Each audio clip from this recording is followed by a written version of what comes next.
Good morning, councillors, good morning, staff, and good morning to the public who may be listening. Today's meeting is being conducted via Teams to comply with the lockdown restrictions that are currently in place. So due to technical limitations, we're not able to simultaneously live stream this meeting, but this meeting will be recorded and made available on Council's website following the meeting. We'll start off first, the acknowledgement of country and our opening prayer. So we respectfully acknowledge the traditional country on which we meet today. We also acknowledge and pay our respects to the traditional custodians and the elders past, present and emerging. Councillors will have our opening prayer. Let us in silence pray or reflect upon our responsibility to the people of Moreton Bay region. We meet today to serve our community, to use our resources wisely and well, and to represent all members of our community fairly, and to make decisions that promote the common good.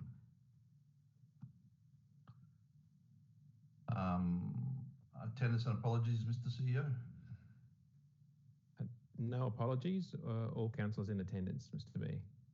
Thank you. Do we have any memorials or condolences, councillors? No hands up, so we'll move on to the next section. Confirmation of the previous minutes from our general meeting on 21st of July. Do you have somebody move the unconfirmed minutes? Councillor Sims moves, Councillor Constant second. Do we have any questions or comments about the recording of those minutes? If not, we'll put that to a vote then. All those in favour? Please raise your hand. That's carried. Thank you, everybody. Any petitions, councillors, to be presented? Thank you. Correspondence, Mr. CEO. Just one item of correspondence tonight. It's a response to a petition from Kira Tunner, a request for further entry into the new Stoddard development at Capestone, and that is attached to the agenda papers. Thank you. Next up, we have any notices of motions? Nil. Right, we'll go to the officer report to council, and due to this being a Teams meeting, I'll chair that whole program there. So first up, we have item 1.1 on page 7, which is the 125th Annual Local Government Association of Queensland Conference motions. So these are the motions that we'll be putting forward to the Local Government Association. So we can scroll down a bit, please. So the officer's recommendation there, the CEO be authorised to submit Moreton Bay Regional Council's motions as contained in the supporting information 1 to this report and the inclusion of 2021 Local Government Queensland Conference agenda. So we have somebody move that motion. Councillor Gillen. Thank you. Seconded, Councillor Constance. Do we have any questions, Councillor? Yes. Comments? Yeah, thank Councillor. you. Thanks, Mr. Mayor. Yeah, sure. So my question just actually is for the director. And when we look at the unregistered dogs, so this is so obviously council have done everything they can to try and do everything possible, and have approached the owners of dogs on repeated occasions to actually register their dogs. So is this actually where we're aiming with this? The intent of it? Through the chair, thank you very much, Councillor Sims. Yes, indeed, the motion in front of you has 3 components there. And the first element there is really aimed at when people refuse to register their dogs. Instead of us just continuing through an administrative process, we do have an opportunity to make application to the Magistrates Court for that animal to be seized and held until such time as the person actually pays the appropriate registration fees. So that's the intent of the first item there.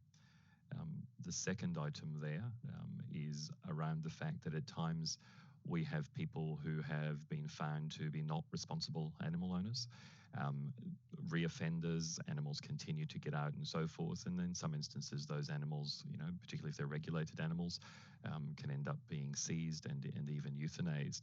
There's currently nothing stopping that particular individual, that owner, the very next day going out and purchasing another animal. So we're looking for some changes to be made there that, again, upon application to a court, where obviously, and these matters are not taken lightly, if we did make application to a court, a magistrate could deem that someone should not be owning any further animals. And the third aspect there is just quite simply at the moment, if you do have a regulated animal, so these are animals that have been declared as dangerous or menacing. If you come into our region, you have an obligation to register your animal. Everybody has an obligation to register their animal, but we want larger penalties around the fact that if you have a regulated animal, that there is a risk to public safety, and if you fail to tell us that you've brought that animal into our region, there is an appropriate enforcement response and penalty for doing so. Oh, thanks for clarifying. I appreciate that. All good, Councillor Sims? Thank you, Mr. Mayor. Are there any other questions or comments? Okay, being none, we'll put that to a vote then. All those in favour?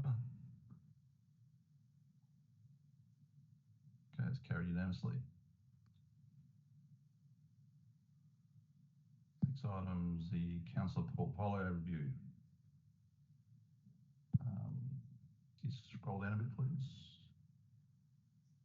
This is in line with our pillars, I suppose you'd call them, in council that we are now creating to give us direction on every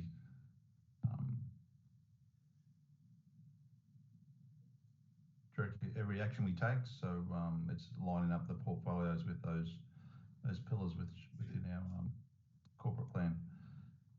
Councillor Savage, you have your hand up. Thank you, Mr. Mayor. I would just like to move an amendment to the portfolios as they're outlined in the report or the agenda that went out initially.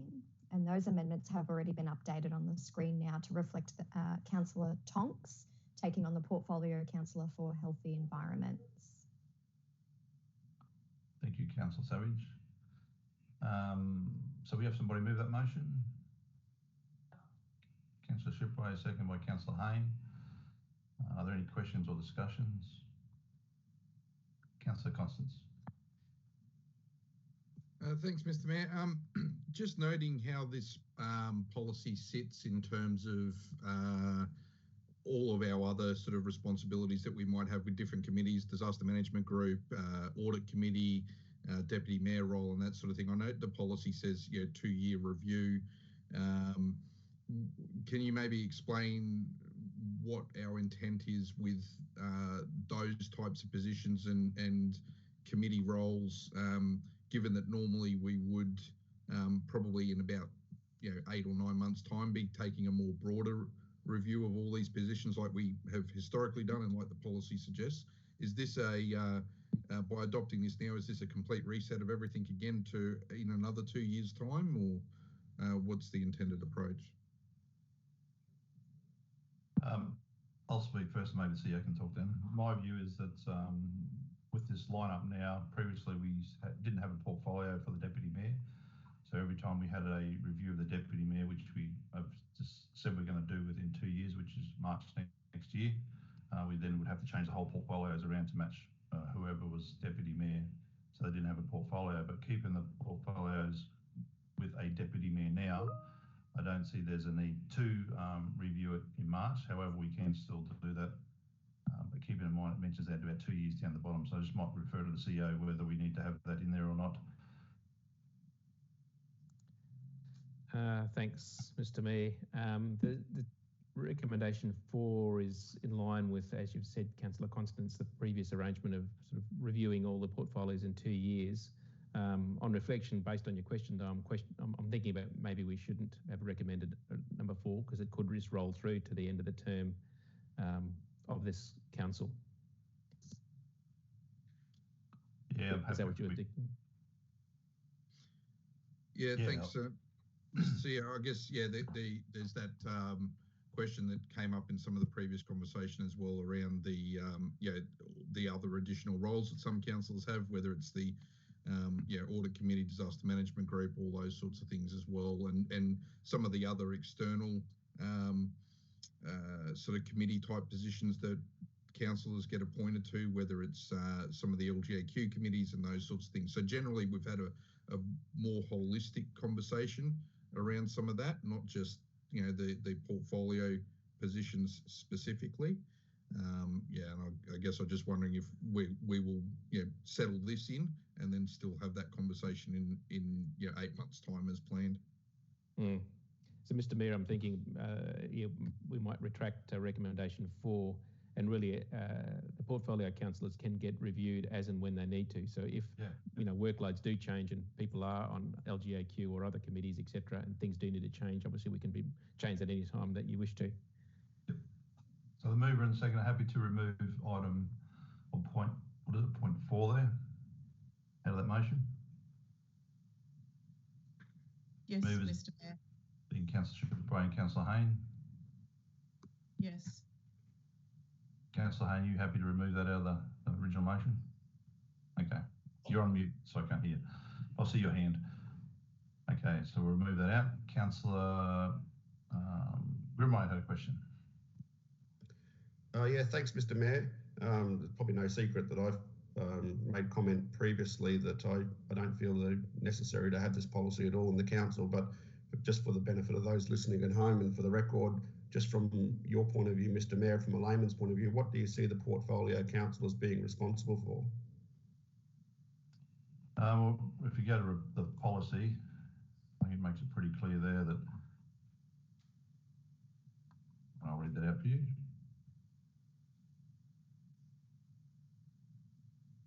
Scroll down a little.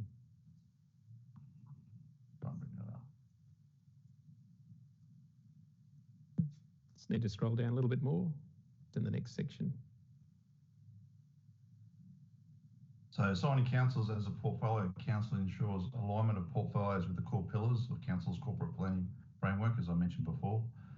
Informed discussion is generated by the whole of council with different councillors facilitating the conduct of their respective sessions of the council meeting. So as we've done in the past, that particular portfolio council would share that part of the council general meeting or our briefing sessions. And councils act as elected community representative sounding board for the strategic issues and suggestions from senior officers, members of the business and community and other councillors relating to their portfolio. So they're there to give, as it says, a sounding board of questions that an officer may have, or a member of the public may have, or a business member may have on that particular portfolio. They're there not to represent the individual views, they're there to represent the council's views. And I think that's beneficial to our staff.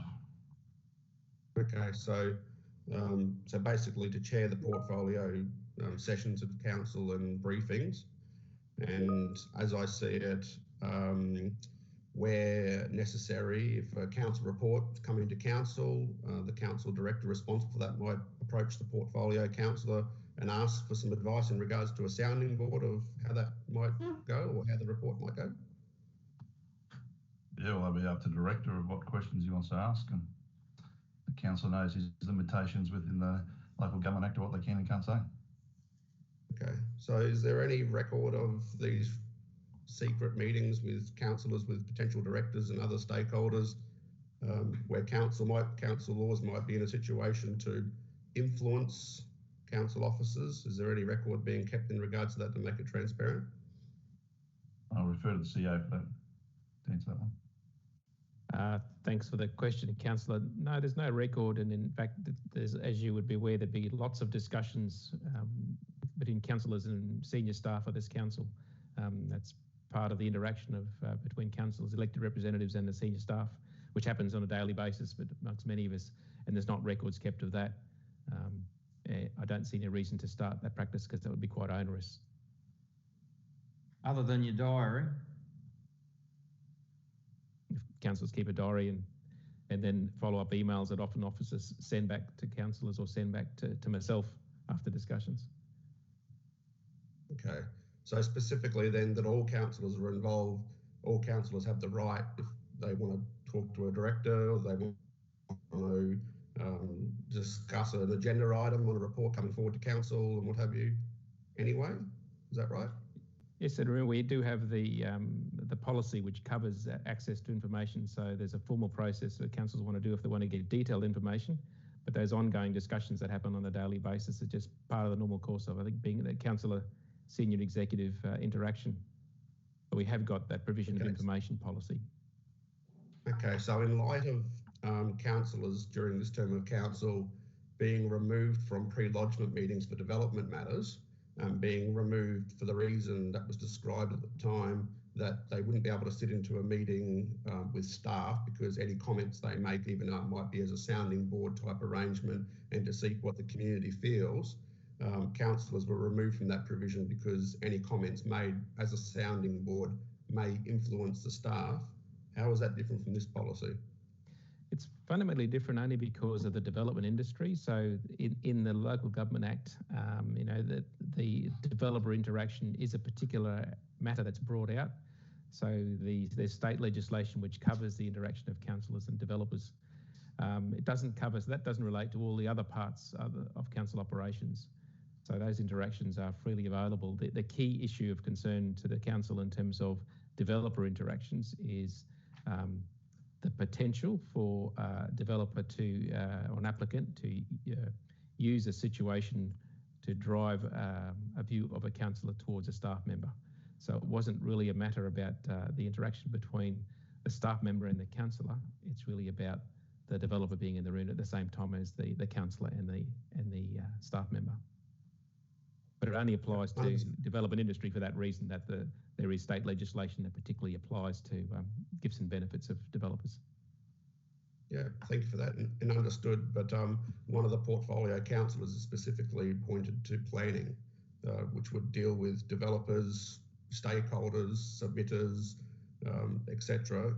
How is that particular person that's being appointed to that role protected, and how is that different to any other state legislation that would cover these issues?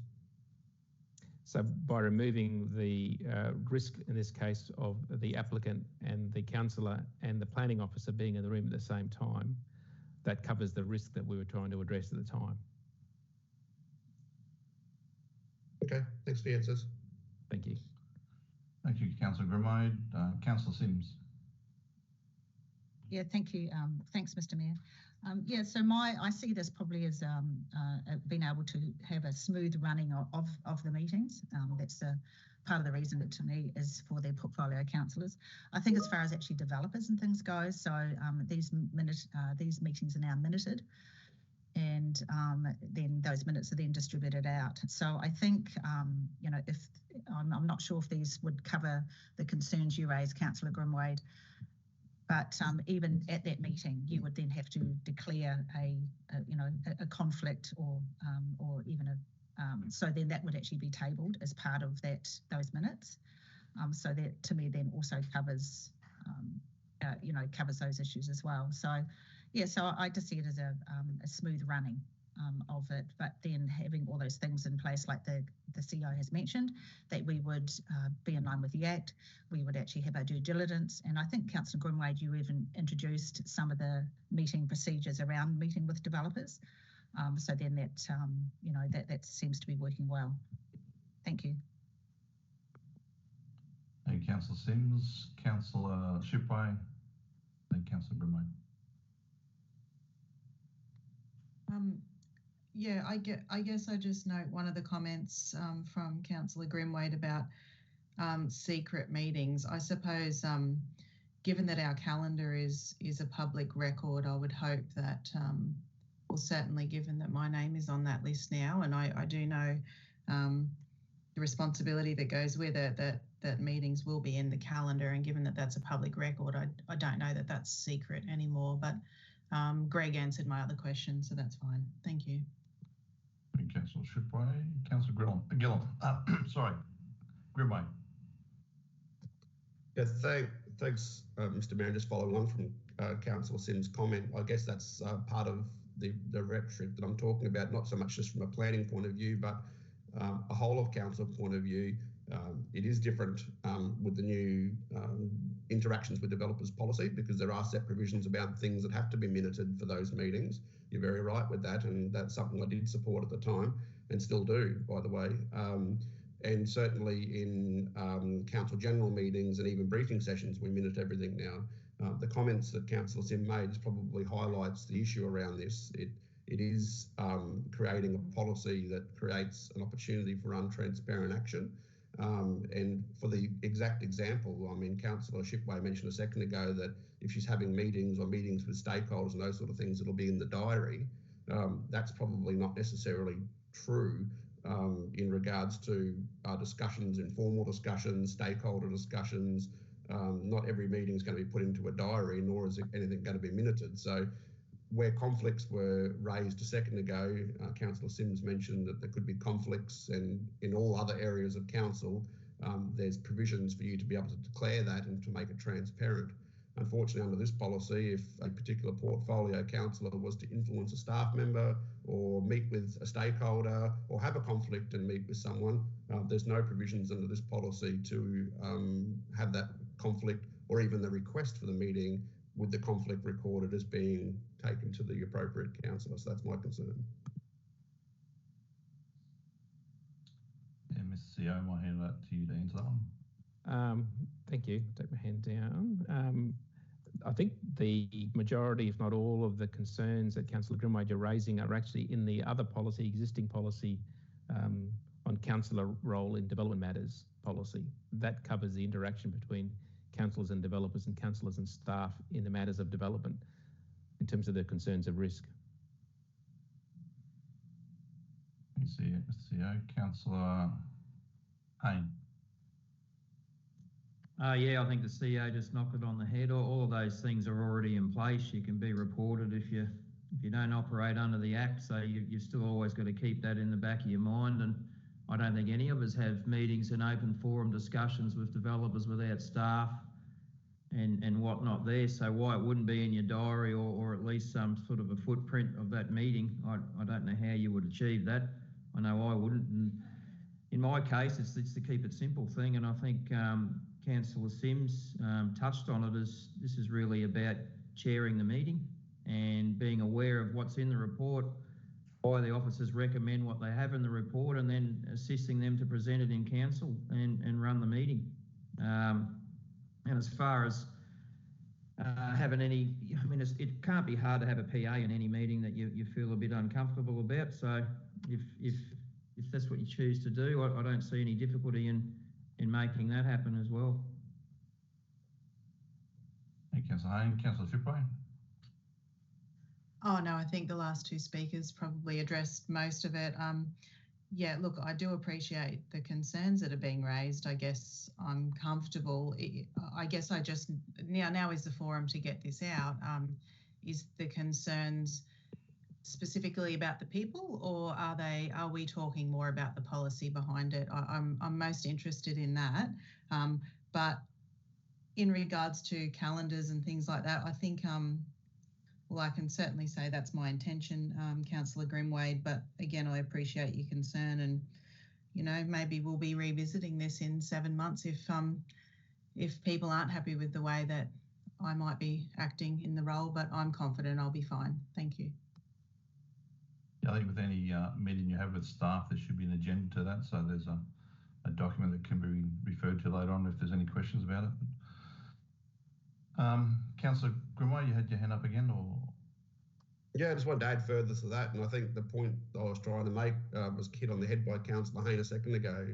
If the role of the portfolio council was simply to meet with staff ahead of reports coming to council, ahead of the council agenda being released, and facilitate knowledge on those particular items to have a better and cleaner and easier meeting, that would be fine. But unfortunately, the policy doesn't say that. As the Mayor pointed out before, the policy says that the role is to chair the sessions, and the second most important role of the portfolio councillor, and I'll use the words in the policy as well as the words the Mayor used before, is to act as a sounding board for staff in relation to matters. So for me, acting as a sounding board is not reviewing a agenda ahead of a council meeting and helping them facilitate an easier meeting. Acting as a sounding board is staff coming to a portfolio councillor saying, how do you think this will fly? The councillor giving their advice in regards to being acted as a sounding board, and potentially reports being changed, or the way the director or manager presents that report to council being changed based on the information they've received from the councillor acting as a sounding board. And for me, under the Act, that's deemed as influencing staff, and again, I go back to say that I believe that the policy is unnecessary.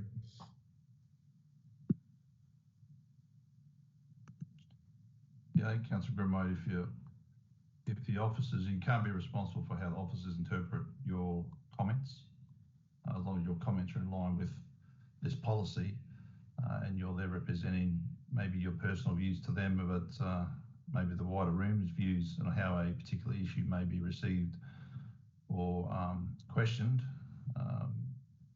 If the officers go and change their presentation one way or another due to that feedback, that I think is on the officers' responsibility then of why they did that. Presented that your comments are your comments and not a direction to the staff. That's their decision on how they take that. I don't know, CEO, if you want to add any more to that. No, just to echo it, thank you, Mr. Mayor. I think it's true. You're making the council's obligations are clear to not direct staff. It's the staff's responsibility not to put the councillors in a position where they're seeking direction from councillors, and we know that, and officers are aware of that as well. And the development area, the planning and development area, is a particular area different to the other portfolios across the council structure because of that reason. And that's why it's covered by both policies, by this policy and the council role and development policy. Thanks. Thank you. Any other questions, councillors, before we vote on this policy? Councillor Constance. Yeah, thanks, Mr. Mayor. Look, just noting Councillor Grimwade's concerns, is there actually, what are the obligations under this policy for a councillor to actually accept a portfolio position? Is there a, because I note in the policy, the way it's written, these are actually assigned roles. It's not something where you nominate or we have discussion on. These are assigned roles, I noted in the policy, but is there an actual obligation under the Local Government Act, for example, where a councillor has to accept the assignment to such a position? CEO, you might be able to answer the Act issue, but it's merely just it's a resolution. So if this is passed, it's a resolution of council that the councillors are obliged to implement. So if this is passed, that's the obligation. And so I guess just for clarity on that, then, if Councillor Grimwade was to say request that he was removed from the position on there, he could do so, and then that would be debated? Correct. That'd be debated and either passed or not passed by council. Cool. Yeah, just touch on that, Councillor Constance, that at the start of this term, when we were doing the first meeting and putting the people into this position as well as the deputy mayor position, I contacted everybody and asked them their interest and we had a chat about it of where we thought your interests were in line with what you were going to nominate yourselves for, what you would be happy to work in, to work as part of the team to help smooth the process of council, and as we said during the meetings, and to provide that feedback to the staff if they seek it from you. And everybody's made that clear that they were the portfolios or those areas of interest they were interested in. Councillor Grimwade sent an email around to everyone that he wanted to step down from the planning portfolio, which is fair enough. That's why Councillor Shipway is in there, and we then put Councillor Grimwade into Councillor Shipway's previous area of engagement under yourself. So this is, I suppose, asking all councillors to do the extra bit of carrying of the work for the whole team, and that's how I see it.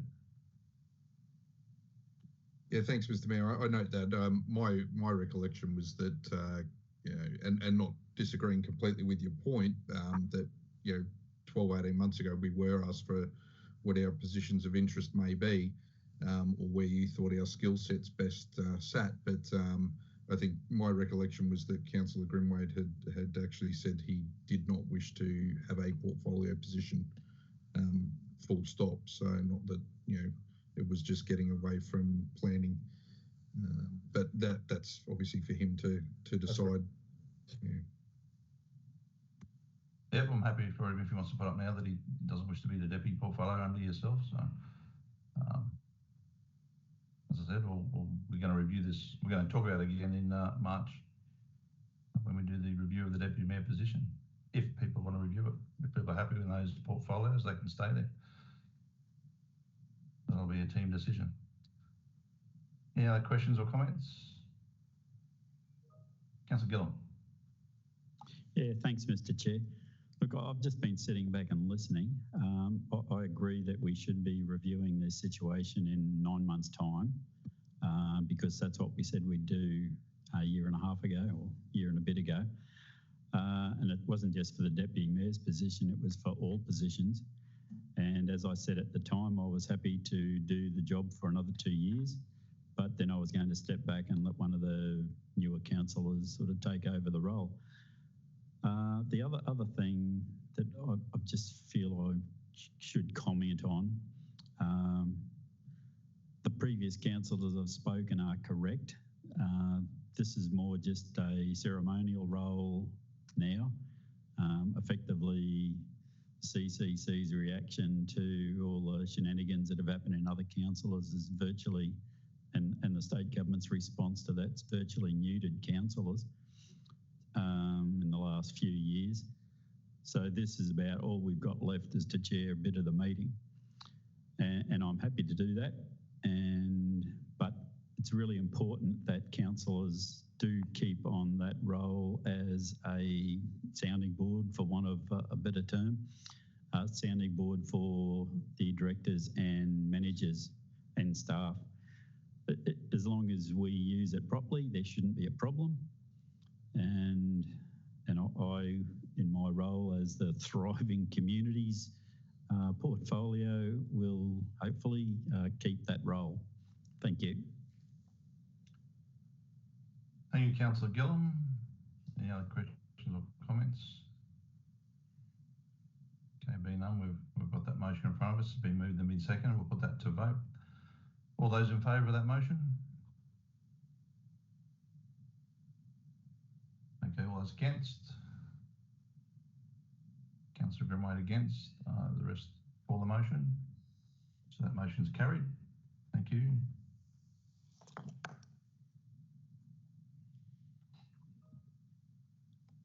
Next up is item 2.1, the regional-wide approval for dog off-leash areas. The officer's recommendation that council designate the dog off-leash area as listed in Appendix A in accordance with Section 10 of the Moreton Bay Region Council Local Laws 2, 2011. And the council website be revised to acknowledge the updated list of designated dog off-leash areas. Back to my screen so I can see everyone. Can we have somebody move that motion, please? Councillor Gillum, seconded by Councillor Hayne. Do we have any questions or comments, councillors?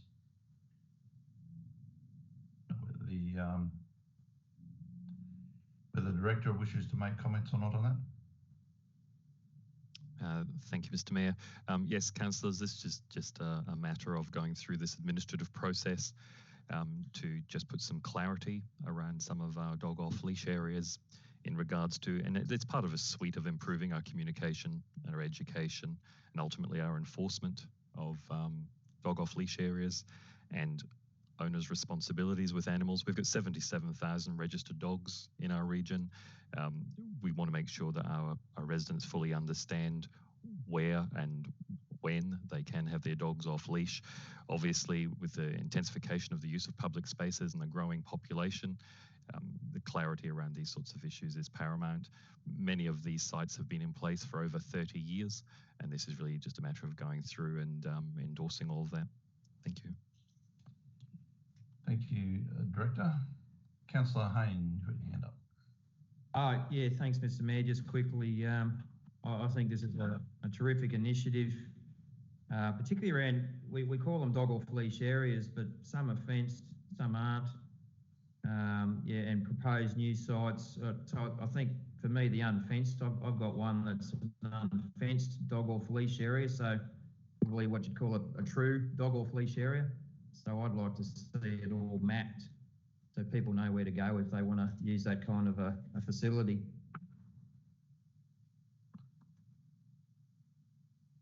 Councillor Hayne. You can see the map there of the locations across our region.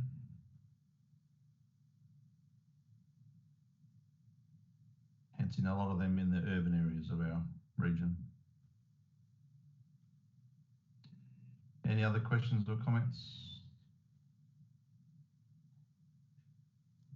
There being none, we'll put that to a vote then.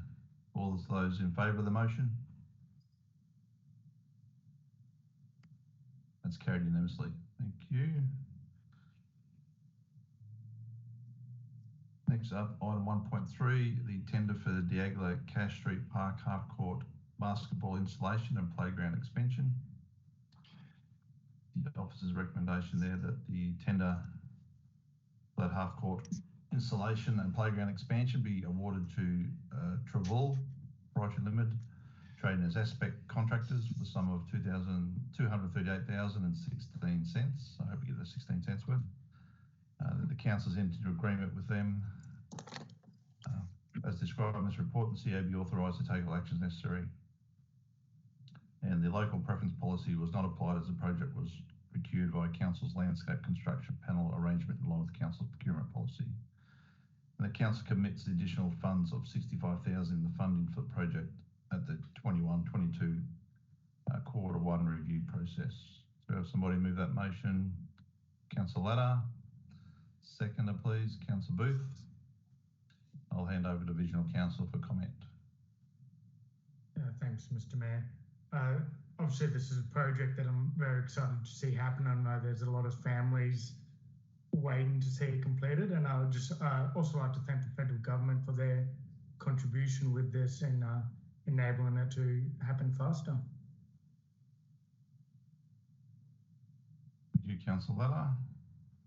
Any other questions or comments before we put that to vote? All those in favour of the motion then? Carried unanimously. Thank you. Next item,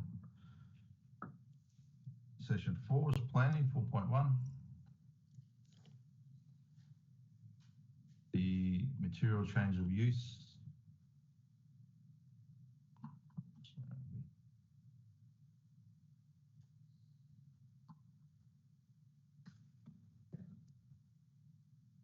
The material change use for a development permit for a high impact industry at 748A to 792A Old Gympie Road and 220 Bowden Road, Elimba. The officer's recommendation there is to approve the application with the following conditions that are listed. So if we have somebody move that motion, please. Councillor Latta moves the motion. Do we have a seconder, please? Councillor Hayne seconds it. Councillor Latta, do you wish to make comment? Yeah. In reference to this application, I know that the application follows a show cause notice and enforcement notices issued prior to lodgement, which relates to carrying out accessible development without necessary permits. This property is currently zoned rural agriculture precinct, and this application seeks to a development permit for a material change of use high impact industry. During a development application process, work is done to mitigate impacts on the surrounding landowners and the wider community. When a company does not go through this process before operating, they're risking having to terminate use or potentially outlay high expenses to retrofit measures to reduce the impact. There's a number of submissions to this application from surrounding landowners, which centre around noise, light, dust and truck movements on the road. I do commend staff on their work in this application and the conditions put in place to reduce impacts. Some of these conditions include vehicular access to this lot directly from Williams Road and Pates Road is prohibited for traffic management and safety reasons. Access to this property is to be by Old Gympie Road only. The barrier setback of 4 metres from the western boundary is to be 5 metres high above the finished ground level. The vehicle manoeuvring area is to be physically fitted with wheel stops or similar to prevent vehicles from encroaching into the buffer. They are to design and construct sealed concrete or bitumen access, parking and vehicle manoeuvring area. Install, operate and maintain external lighting in accordance with Australian standards to control obtrusive effects of outdoor lighting. There are other conditions as well, including in regard to Old Gympie Road. I believe this does address the submissions made and comes to a well-considered recommendation. And want to assure residents that follow-up on the compliance to conditions will be followed through with. I'm happy to support the recommendations given. Thank you, Councillor Latta. Are there any other questions or comments? Yeah, just myself, Mr. Mayor. Yeah, thanks for that, Councillor Latta. I've had a couple of conversations with people that live on Williams Road up that way about this site, and so it's good to know that access will be from Old Gympie Road only.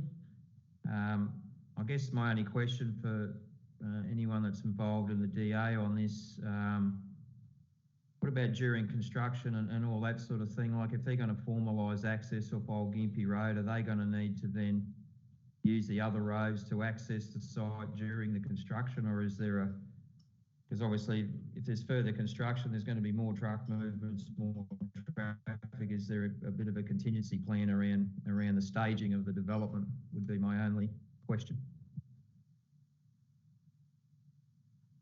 I'll hand over to Director for those questions. Over to you, Thanks, Dave. Mr. Mayor. Through you to Councillor Hayne. There won't be any further construction of the facility on site. What is there at present is intended to be the extent of that. The only construction works that will occur will be to the intersections on Smiths Road and Twin Views Road, and some minor works within the Gympie Road gate frontage. So they're road works effectively. We're not proposing that there be any access, whether emergency construction or otherwise, from Pates Road.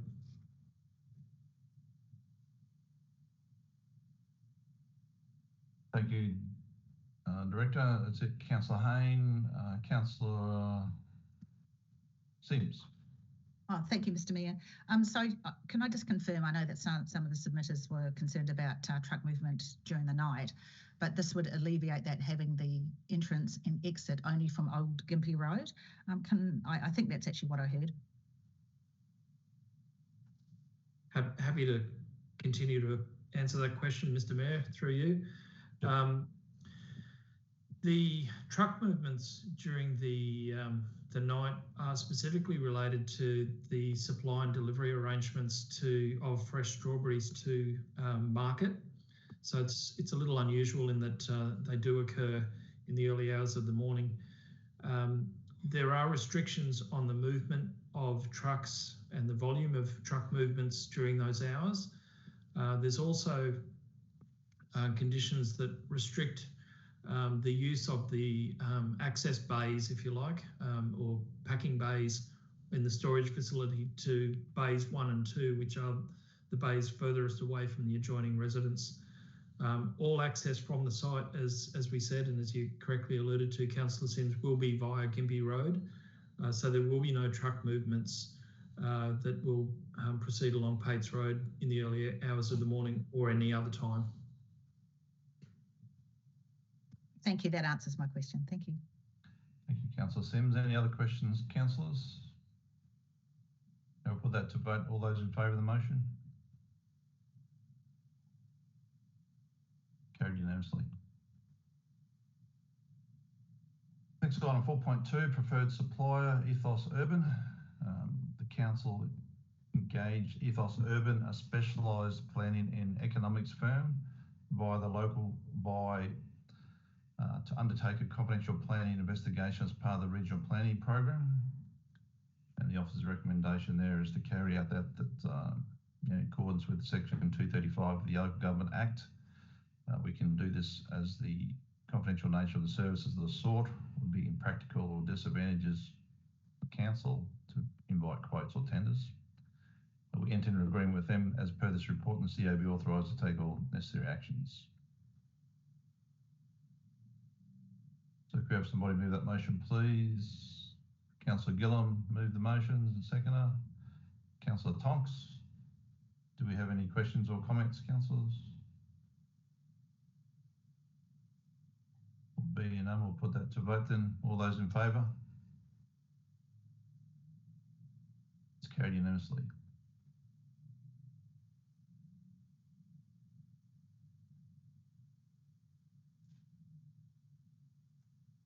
Next item, 5.1, the lease renewal of Friends of the Botanic Gardens at Redcliffe.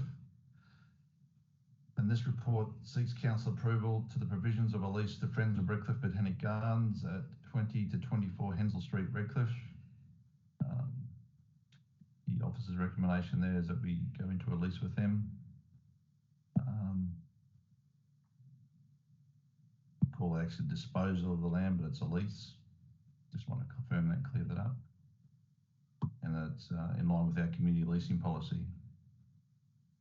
Could you have somebody move that motion, please? Councillor Winchester, seconded. Councillor Gillum. Councillor Winchester, I'll hand over you for comment if you like. Thanks. Just a quick comment. Obviously, I welcome the lease renewal, but also point out the lease renewal extends the areas of the lease to include the nursery and the shed. And I know the volunteers are very proud of their nursery, so I greatly welcome that change. Thank you. Thank you, Councillor Winchester. Any other questions? Councillor Gillum. Yeah, thanks, Mr. Chair. Just echoing what Councillor Winchester has said. The Friends of the Botanic Garden have had a lease for a number of years, long number of years, but they've been using these other areas and they've never had a lease over them. So this document or this new lease will cover that. So we're very happy to lease them this extra land for the $1 a year. Thank you. Thank you, Councillor Gillum. Any other questions or comments? Being none, we'll put that to vote then. All those favour of the motion? Carried unanimously. Next item is item 5.2, proposed trustee leases for the Bribie Gardens Canal Estate. Council enters into a trustee lease with permitted the construction of a pontoon with the Bribie Gardens estate by adjoining property owners.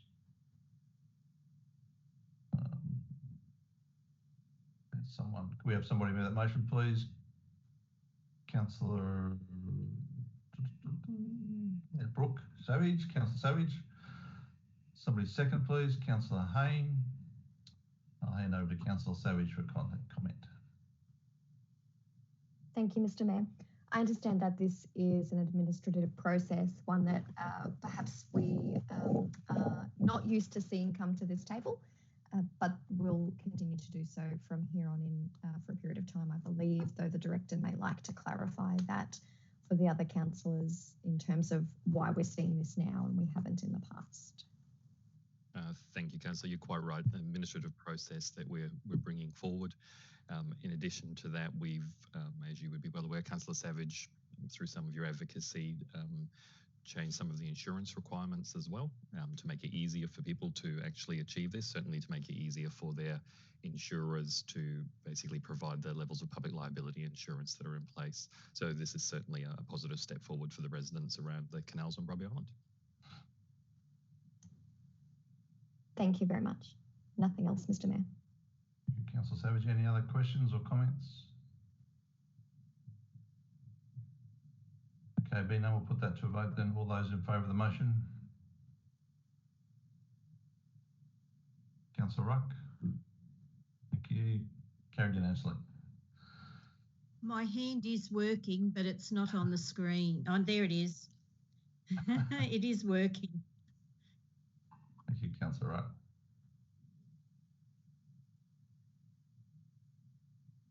Next item is item 6.1, the tender for cloud connectivity services. This is right up Councillor Gillum's alley. The tender for cloud and connectivity services be awarded to TPG Networks for the amount listed. we entered an agreement and the CEO be authorised to do everything necessary, and this project has been awarded in accordance with Council's procurement policy.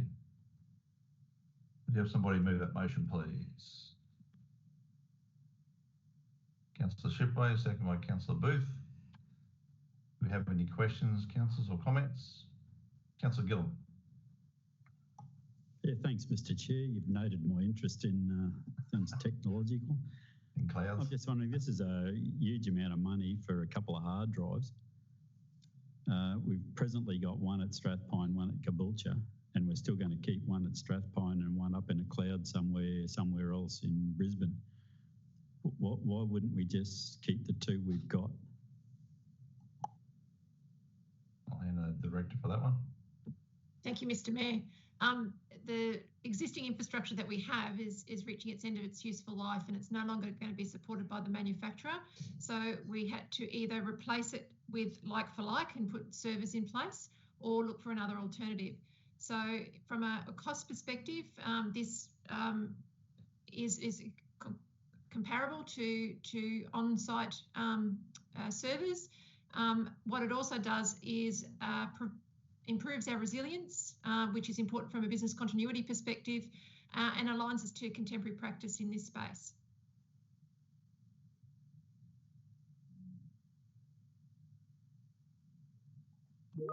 Thank you, Director. Councillor Gillum, does that answer your questions? No, but yes. I suppose it's like an old hole. When they stop making them, we've got to go buy one from somewhere else. Any other questions? Sorry. Buying one, we're just leasing one somewhere. And yeah. Councillor Booth, do you wish to make a comment? Okay. Any other questions, councillors? Being none, we'll put that to a vote then. All those in favour of the motion? Carried unanimously.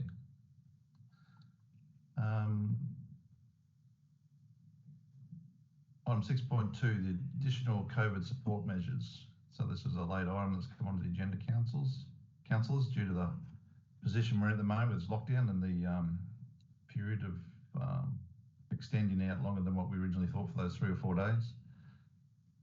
So the officer's recommendation there is that the council endorses the support measures outlined in this report in order to provide relief to residents, community organisations and local businesses within the Moreton Bay Regional experiencing financial hardship due to the coronavirus, and to help stimulate the local economy in the region.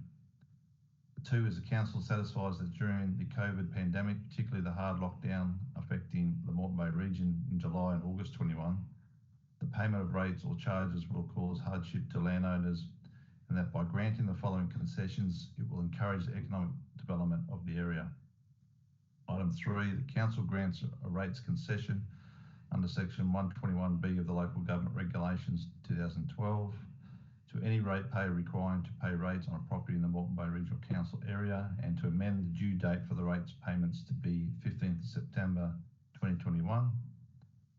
And that under the Act, we delegate the CEO the right to determine a ratepayer's eligibility for consideration under that section 120C of the Local Government Regulations, enter into a repayment plan with eligible ratepayers and determine the form of the repayment plan agreement, and that consistent with the period of rates concession above, council suspend rate collection activities till the 15th September 2021, and the CEO be authorised to take all necessary actions to give effect to implementing and administering these support measures.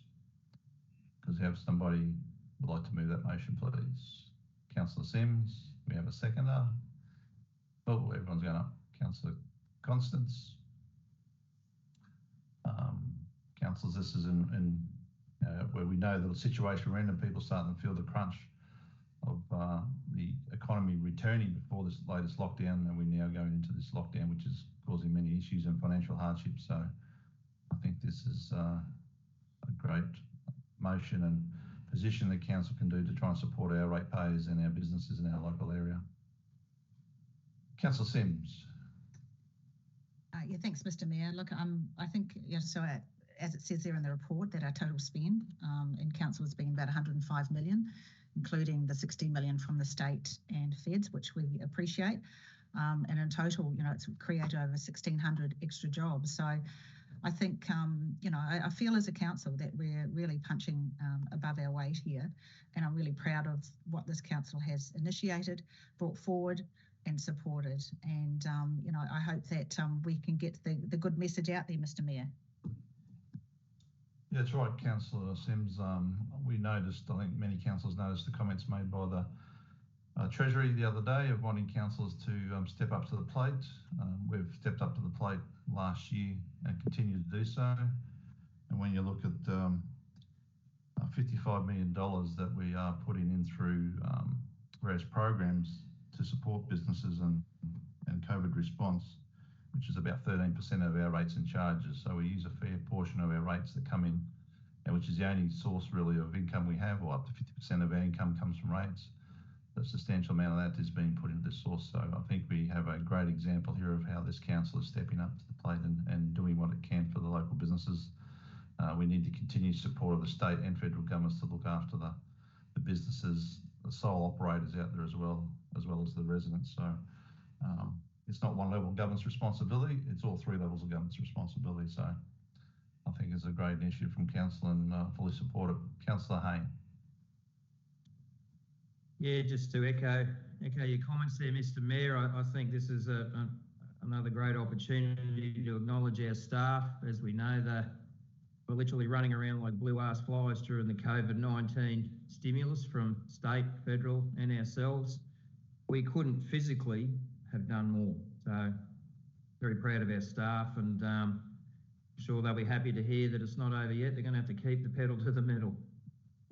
Hear, hear. Yeah, that's right, Councillor Hayne. I'm sure until we get the herd immunity with 80% of the community vaccinated, as they said, we're going to have more lockdowns into the future, particularly with the changing strains of coronavirus. Councillor Constance. Thank you, Mr Mayor. Given the theme of this being very much around economic support for our region, I'll just flag here, and whether we discuss it now or in general business, I note that the announcement has been made this morning that the Brisbane show holiday has been postponed. Scenic Rim have also postponed their show holiday for next week. And I understand that Logan are also reconsidering their show holiday for I think next week as well. So whether that's a discussion we want to have as part of this motion and include a consideration of that now or in general business. But I think unfortunately the economic benefit of having a long weekend in our region is potentially lost this coming weekend with the lockdowns in place. Yeah, I think we initially made that decision last year for the public holiday this year, and we were aware back then that a number of local governments around Brisbane were looking at changing their holiday from the Wednesday to the Friday, and we decided to keep ours on the Monday to provide our people that long weekend. I think to change it at this later state, which is next Monday, would be pretty confusing for our community. So, Scenic Rim have actually just done that. Their show holiday was the same day as ours, and both them and Brisbane's, which was for next Wednesday. No new date has been announced yet. It was announced by the state this morning, Mr Mayor. So they're not going to announce their new dates until later in August. Yeah, as I was saying, I think it's too late to change the date, and I don't want to cause any more confusion to our community than what they're going through at the moment. So my opinion would be to leave it as it is for this year. I know that they've been changing their dates quite regularly, Brisbane and other ones around the Wednesday or the Fridays, and we've always had the Monday since Moreton Bay Regional Council's been amalgamated, so I think we should stick with that, in my opinion. Councillor Ladder. So I probably do support Matt in this as well, and think that we should postpone it in line with the state and Brisbane to get the economic benefits of it. Given that the ECHO is cancelled, I think it can be better utilised at a later date. Okay, we might separate that from this discussion, then we'll do that a general business item, we'll discuss that then. Who else do we have? Councillor Gillum. Yeah, thank you, Mr. Chair. Look, just echoing your comments, council, or this council did step up to the plate, as you said last year, and put millions and millions of dollars into projects in the community to keep our people working. This is only a week, hopefully a week, maybe maximum 2 weeks lockdown. Just a question about the recommendations we've got here, and if you can clarify it for me. So it's only people who are suffering financial hardship that will be getting some sort of a rates concession. We're not just putting everybody's rates off until the 17th of September, is that correct? I have it to the Director of Finance. Donna? Thank you, Mr. Mayor. The intent is to extend the due date, so people have the discretion that if they are experiencing hardship, they have the extra time to pay. There won't be any requirement for them to apply formally for the extension. The actual due date will be pushed out just to give people the extra time if needed for them to pay the rates bill. So how far is it getting pushed out? 4 weeks. 4 weeks. Till the 15th of September. Right, okay. And that's for everybody? Everybody, businesses and residents, should they feel that they need extra time to pay, that extension will be afforded to everybody. So what about the ones that are experiencing financial problems? Have they got extra time? No, the due date will be pushed out to the 15th of September. If people are still continuing to have financial hardship, we have a financial hardship policy that would come into play that they would be able to formally apply to enter into a repayment plan. But the due date, the immediate due date, and providing people for an extra 4 weeks is available to everybody, businesses and residents. Okay, all right, okay, thank you. I suppose we have different situations right across the region, and those people are still being paid their normal wages while the close down is on and able to work from home or other locations. And those people who aren't receiving any income at all now due to being cash or whatever, and they can't work, so they don't receive an income. So maybe just trying to help across the board to extend that payment period out for another month to give them that bit of breathing room, if that would assist them. Councillor Gillum, any other comments? Councillors, questions? Put that to a vote then. All those in favour of the motion? Carried unanimously.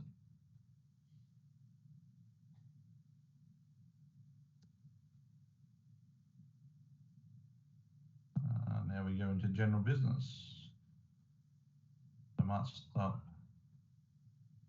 We'll do general business, and then we've got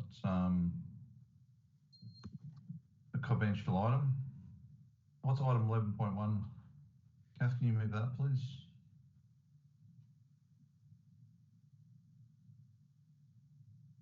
Okay, general business item, okay. We'll start with Councillor Gillum. Any general business items, Councillor Gillum? Not today, thanks, Mr. Chair. Thank you, Councillor Gillum. Next up we have Councillor Hayne.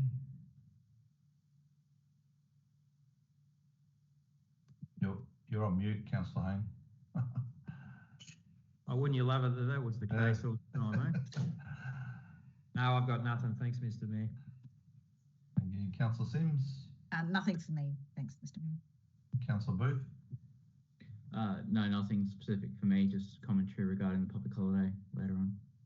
Thank you. Councillor Tonks? No, nothing from me, thank you. Thank you. Councillor Savage? Nothing for me, Mr. Mayor, but I'm very interested in the conversations that Councillor Constance has flagged. Okay, thank you. And Councillor Ruck? Nothing for me, thanks, Mr. Mayor. Councillor Winchester? Nothing for me, thank you, Mayor. Thank you. Councillor Constance? Councillor Grimway? Nothing specific for me, Mr. Mayor. Just a question for Councillor Latter if he's going to move his pre-flagged agenda item on waste disposal. Similar. Yes. We'll go Councillor Latter. I'll wait for the discussion. Okay. Go Councillor Latter, then I know Councillor Constance has got one as well. So we'll go Councillor Latter first to touch on what Councillor Grimwade was saying. Okay. Given the lockdown, our waste transfer stations have been closed, and this has raised a lot of concern from residents, in particular ones without curbside collection, who, for some of them, dispose of their waste every Sunday. It means that the waste is now 10 days old. Note that the state updated their health directive information last night, and thanks staff and other councillors for advocating for this.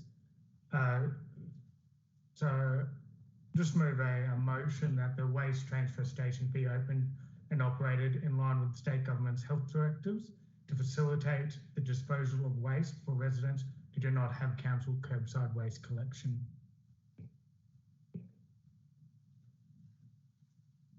Yeah, I think I'll ask the CEO just to comment on the wording there. I was happy with just that Councillor Latter's wording was in line with the directive, but the directive doesn't mention it as yet, because we saw that email come through that if it continues past Sunday, then they'll make it into the directive. So at the moment, it sits in question as answers from the state. So if we just have in line with the state's updated information from the state, I think that's fine. Yep. But just, if we take the word out of the directive because it's not included in the directive, I think that's right, isn't it, Councillor Constance? Mr. Mayor, yeah, look, the way the health directive is written, you've got in part 1, you've got clause 6 and 6A, which says that people can only leave for essential reasons. You come down to Schedule 1, which provides the definitions of what an essential service is, explains what an essential business activity is, and then which then refers to Schedule 3. Schedule 3 is your restricted activities, and waste isn't included as a restricted activity. So I think what the Queensland Health have done today is actually publish in their FAQs clarity on that on the public site, which basically backs up that interpretation. Yeah, yep. We might just leave out the directive wording if you're happy with that, Councillor Latter. I don't see whether you want to comment on that as well. Yeah, that's fine. I think that's appropriate. So, as councillors are correct, as of this morning, the questions and answers have been updated from Queensland Health, because the previous advice from Queensland Health to us in writing was that that waste was not an essential service and therefore not allowed under the lockdown. That's been amended through the questions and answers as of this morning. We're already mobilising actually staff to make all the waste facilities open from first thing tomorrow morning, because the smaller ones are already closed at the moment. So we'll open them up first thing tomorrow morning. This is for domestic household waste from only those residences that do not have the benefit of a wheelie bin connection. So that's most of our rural residential residents. It still will not allow residents who have a wheelie bin connection to pack a trailer load of rubbish and take to the dump. That's not allowed. That's not an allowed service under the health directive. The advice I've got is that if the lockdown does continue beyond Sunday, then it might be made more blatant in the health directive. But at the moment, we've got sufficient wording in the questions and answers to proceed. So I think the wording on the screen is appropriate. Thank you. Thank you. Councillor Grimwade? You're on mute, Councillor Grimwade. Sorry, Mr. Mayor. I just said I'd like to second the motion if I can. Okay. Councillor Latter and I have been tic-tacking back and forwards on this via email. As you would know, it's certainly a very different sort of region, this one, to what is a one-size-fits-all, which unfortunately the health directives seem to, allude to. There are large portions of our divisions and our region, as a matter of fact, that have non-curbside wheelie bin collection services. For example, Mount Nebo and Mount Glorious don't have one at all and rely wholly and solely on their waste transfer station. So this would be a great outcome. Certainly residents up there will be able to dispose of their waste in a sensible manner. You know, I'd totally like to support this today. Thank you, Councillor Grimway. So I'll put you down as a seconder, and I want to thank those councillors who raised this issue with me yesterday. And as you said, yourself and Councillor Ladd have got many residents out there who do not have a bin collection service, and parts of other divisions as well. So I talked to the Health Minister last night on the phone and told her the situation and explained the difficulties we're having with some of those areas, and through your lobbying and your matters that you raised with me on that we put to you by the residents about you know, nappies and various other products going into waste bins that could be there for 2 weeks and would then become a health issue, that she was taking it up with the show this morning. It was a good result we got there, that people now can take that waste service if they do not have a regular bin service to facilities, just to get rid of, to comply with the health regulations we require. And I want to thank our, disaster management people too, who were trying to go through the correct channels, I suppose, or through the bureaucrat channels there, or through the officers, trying to get an answer to that as well, which was taking a bit of time. So it was good to get an early result this morning on that. Councillor Constance. Thank you, Mr. Mayor. Just some further clarity on this particular point, though, and yes, noting the very much the need of our rural and regional parts of our community, but obviously the advice from Queensland Health is very strict, and I support that, and we all do, in terms of limiting movement.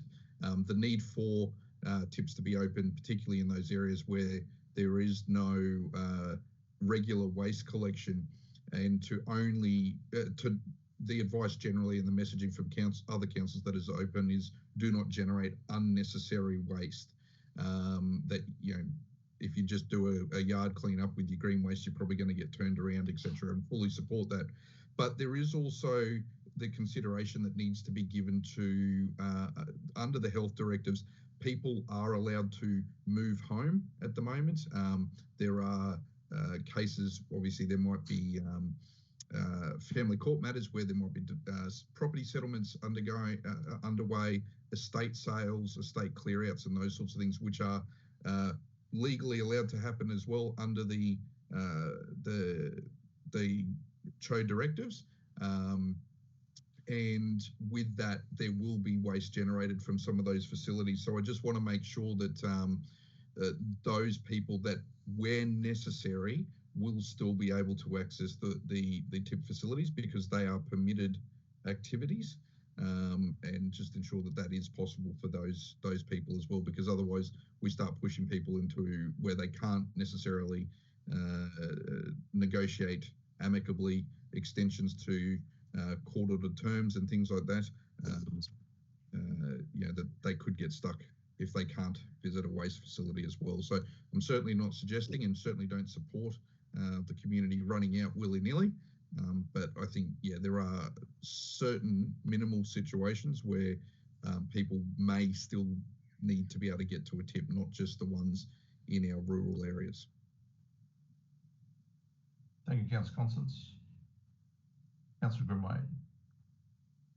Yeah, thanks, Mr. Mayor. And I was just about to say, I second what Councillor Constance was saying. There are going to be scenarios out there, hopefully minimal, where there's contractual and court orders and a number of things that are making order for people to dispose of rubbish. So we probably need to take that into consideration and have some sort of process in place to deal with that. My other concern, my other question, I suppose, and why I raised my hand to talk secondary on this particular matter was there is a need for, if and when this resolution is carried today and passed and adopted by this council, what sort of process are we going to have in place to, one, what timeframes are the transfer stations from Mount Nebo, for example, going to be opened, and two, how are we going to communicate that to the community? Yeah, Mr. CEO, I see you got your hand up there. You're probably able to answer that as well. Sorry, I was answering the first bit. The compliance with legislation or compliance with a court order and law, I think, is already covered under the directive. I was just having a quick look at the directive.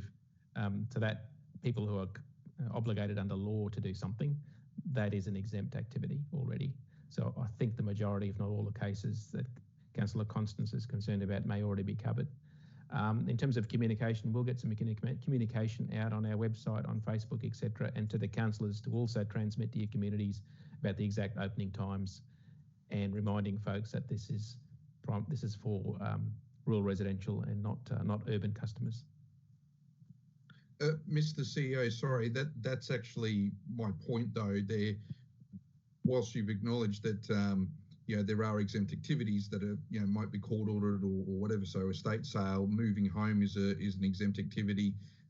Those types of activities are ones that may generate some waste. So there may be permitted reasons for the general public under the CHO directive to attend somewhere like the Dakaban or Caboolture or Bunya waste facilities. Already, yes. Already. So yes. I guess I'm just cautionary in our wording when we put this communication out that yes, there is a specific part of the language for the rural areas, but in the more metropolitan areas as well, we are clear in saying there are certain permitted reasons, and if you turn up otherwise, don't be surprised if you get turned away. Yes. Yep, thank you. Our Chief Legal Officer's also got a comment. Sorry, Mr. Mayor. Okay. Thank you, Mr. CEO. I was just going to add to that, Councillor Constance, the directive changed at 5:30 this morning, and as a result, there's some changes to the essential activities as well. So I'm happy to help with the communication to ensure the language is consistent with those circumstances you've described, because it may actually be that there's some minor changes to those circumstances that have come across this morning. So my team can assist with that communication too. Thank you, Kate. Councillor Simms. Thank you. Can I just confirm? So I've had residents who actually are moving home this week, so concerned about being able to, they need to, if they're renting and whatever, they need to actually dispose of some items. So the clarity around the communication regarding this, so that would be made quite clear for the community.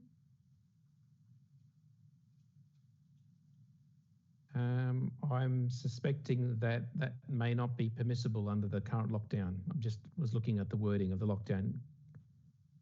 Sorry, Councillor, I have to take that on notice and come back to you, and I'll come back to all councillors on that. Yeah, sure. Thank you, because it is actually just causing a bit of concern for them. They're moving house, and it's not as if they're cleaning out; they're actually moving house. Yes, no, I understand. Yeah, so okay. And as you'd appreciate, it's not the council making the determination of whether they can or cannot do it. It's actually the state. Yeah, sure. Yeah. The same FAQ that provided clarity this morning on the attending of waste facilities also has the FAQ regarding moving of homes, Denise, and it actually says on there that moving home is permitted.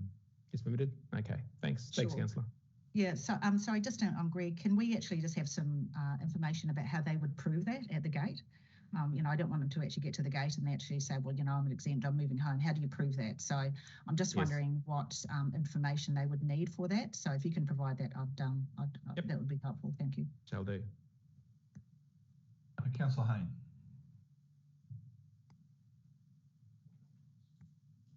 Thanks, Mr. Mayor. Yeah, I think let's stick to the one in front of us and let's get this off the ground. I think this, if the extension keeps happening as people speculating, we might have to rejig it. If you're going to make people stay at home, they're going to want to trim their trees and work around the house, and I don't understand why you can't go to a waste station. There's definitely 4 metres of separation. You're out in the open air. Our waste stations aren't like Brisbane City Council ones where you're in a big shed. I think this could be a moving target, so but I'm happy to support what's in front of us for today. Thank you, Councillor Hayne. Director Martini. Thanks, Mr. Mayor. Just going to the point that Councillor Simms raised, I think the best way would to do that if we can get their details and pass it on to Weybridge and Gatehouse at the facility, so they would be expecting them and would be aware of it, would be the best way to go. Oh, thank you. That would be much appreciated. Thank you. Thank you. And I also want to thank Kate for her department as well for interpreting all this information as it comes out, because it is a confusion at times and different people interpret in different ways. So thank you, Kate, to your team for that as well. But I think this is a great step in the right direction. And as the Minister said last night, Health Minister, her concern was really, after a bit of a discussion, to make sure that the police weren't going to be pulling these people over unnecessarily for trying to get into these waste stations when they're doing what we're requesting them to do as far as their residential waste goes. Any other questions or comments, councillors, before we vote on this motion? We have a good debate on that. So all those in favour of the motion? Carried unanimously. Thank you, Councillor Ladder. Any other motions, Councillor Ladder? No, I'll wait for Councillor Constance and then talk to that. Okay, thank you. Councillor Constance. Oh, Councillor Grimwade, did you? Yeah, thanks, Mr. Mayor. I just was remiss of me a second ago when you asked whether I had any general business motions, and obviously I was centred on the fact of the most recent urgent need in our community, which is waste for Division 11. But I just wanted to put on the record too, as doesn't need to be any vote on it, but just put on the public record the outstanding work done by the RICO rings in Sanford and Daybra across the last week. As many people and residents would know, the unfortunate circumstances of the lockdown being taken on the Saturday meant that the Moreton Bay Food and Wine Festival was cancelled, basically after minutes of opening the doors.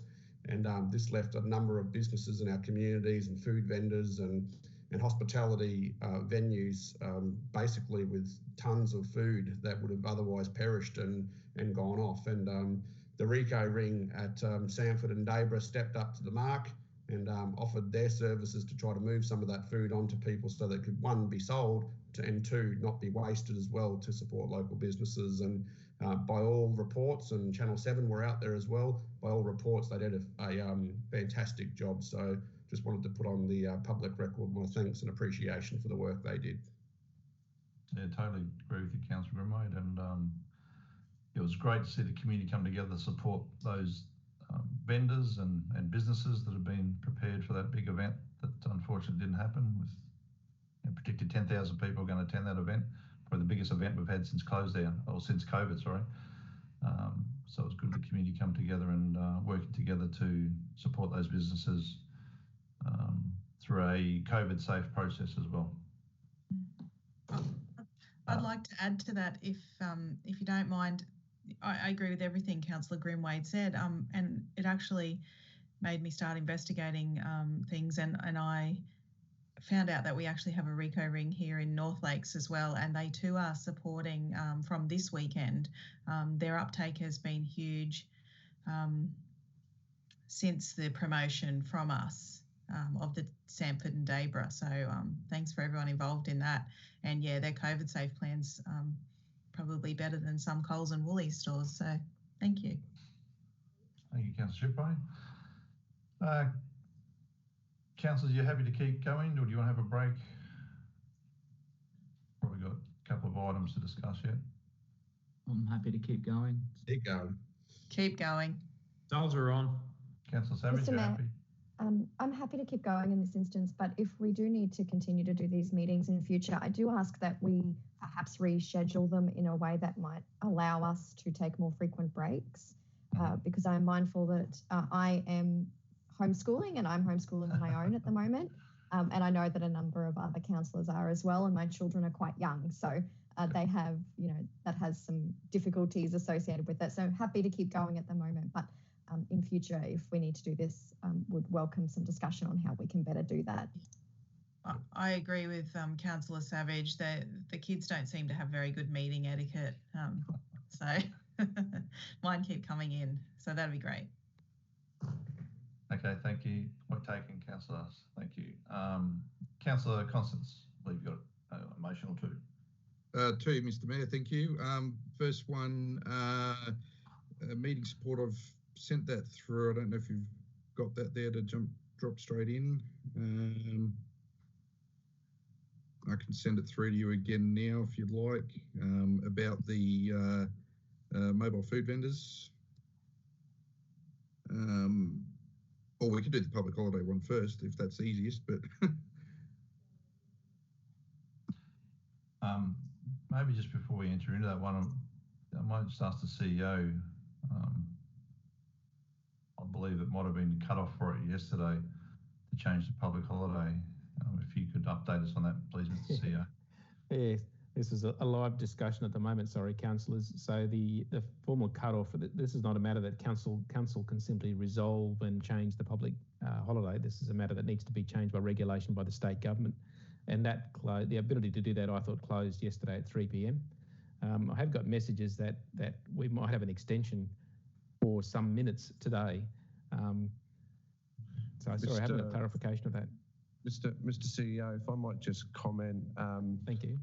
On that one. So we've been in contact with the person in the state that reached out to us earlier in the week and gave us that deadline. He's advised us that the minister is happy to, consider, or is happy to, consider a request by council to move the date, but we would need to be letting the minister know within the next minutes, really, because the ministers are awaiting feedback from councils to finalise the regulation. So if the council was of a mind to discuss the matter, it would perhaps best be to tackle that one now. Right now. Okay. Thank you, Mr. CEO. Thank you. Thanks for the window. Okay. Right, so I'm moving that we have this discussion. So, Councillor Constance, your motion there that on the 5th of August last year, we decided to adopt the Monday, the 9th of August as the Royal National Show holiday in the Moreton Bay Regional Council. Given the current lockdowns, we reconsider the date allocated. Moved by Councillor Constance. Do we have a seconder? Councillor Booth. Okay, let's open for discussion then. Okay. Thanks, Mr. Mayor. I just quickly, my understanding at this stage, and the manager, Darren Dallinger, might be able to shed a little more light on this, or the CEO perhaps. But my understanding at this stage is a number of the councils that have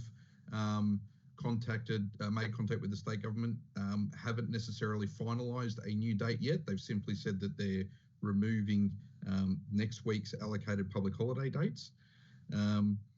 My reason for moving this motion is that I believe with the current lockdowns,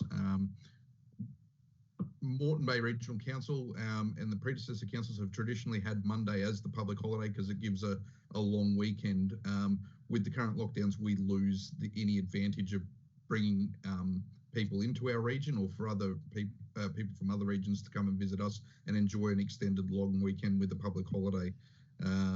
So therefore, I'm moving that we suspend next week's Monday public holiday. Also, given the additional financial costs that local businesses would be impacted by in terms of staffing and penalty rates next weekend and next Monday, until such time as they can actually get back to some unrestricted trade again. I believe that Brisbane City Council and the state this morning have announced that they will make a decision on when their new public holiday is later in the year by the end of August. So I propose that we suspend today and next week's holiday and make the decision with some further discussion by the end of the month. Through the Mayor, you're correct, Councillor. There's not another date specified. In fact, what the regulation is doing is just terminates the holiday.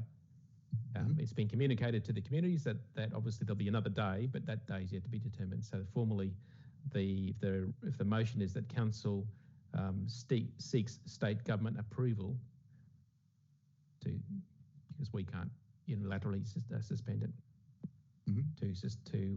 to defer the RNA show holiday for a future date to be determined. That, I think, is appropriate motion to make. Okay. Is that okay, Councillor?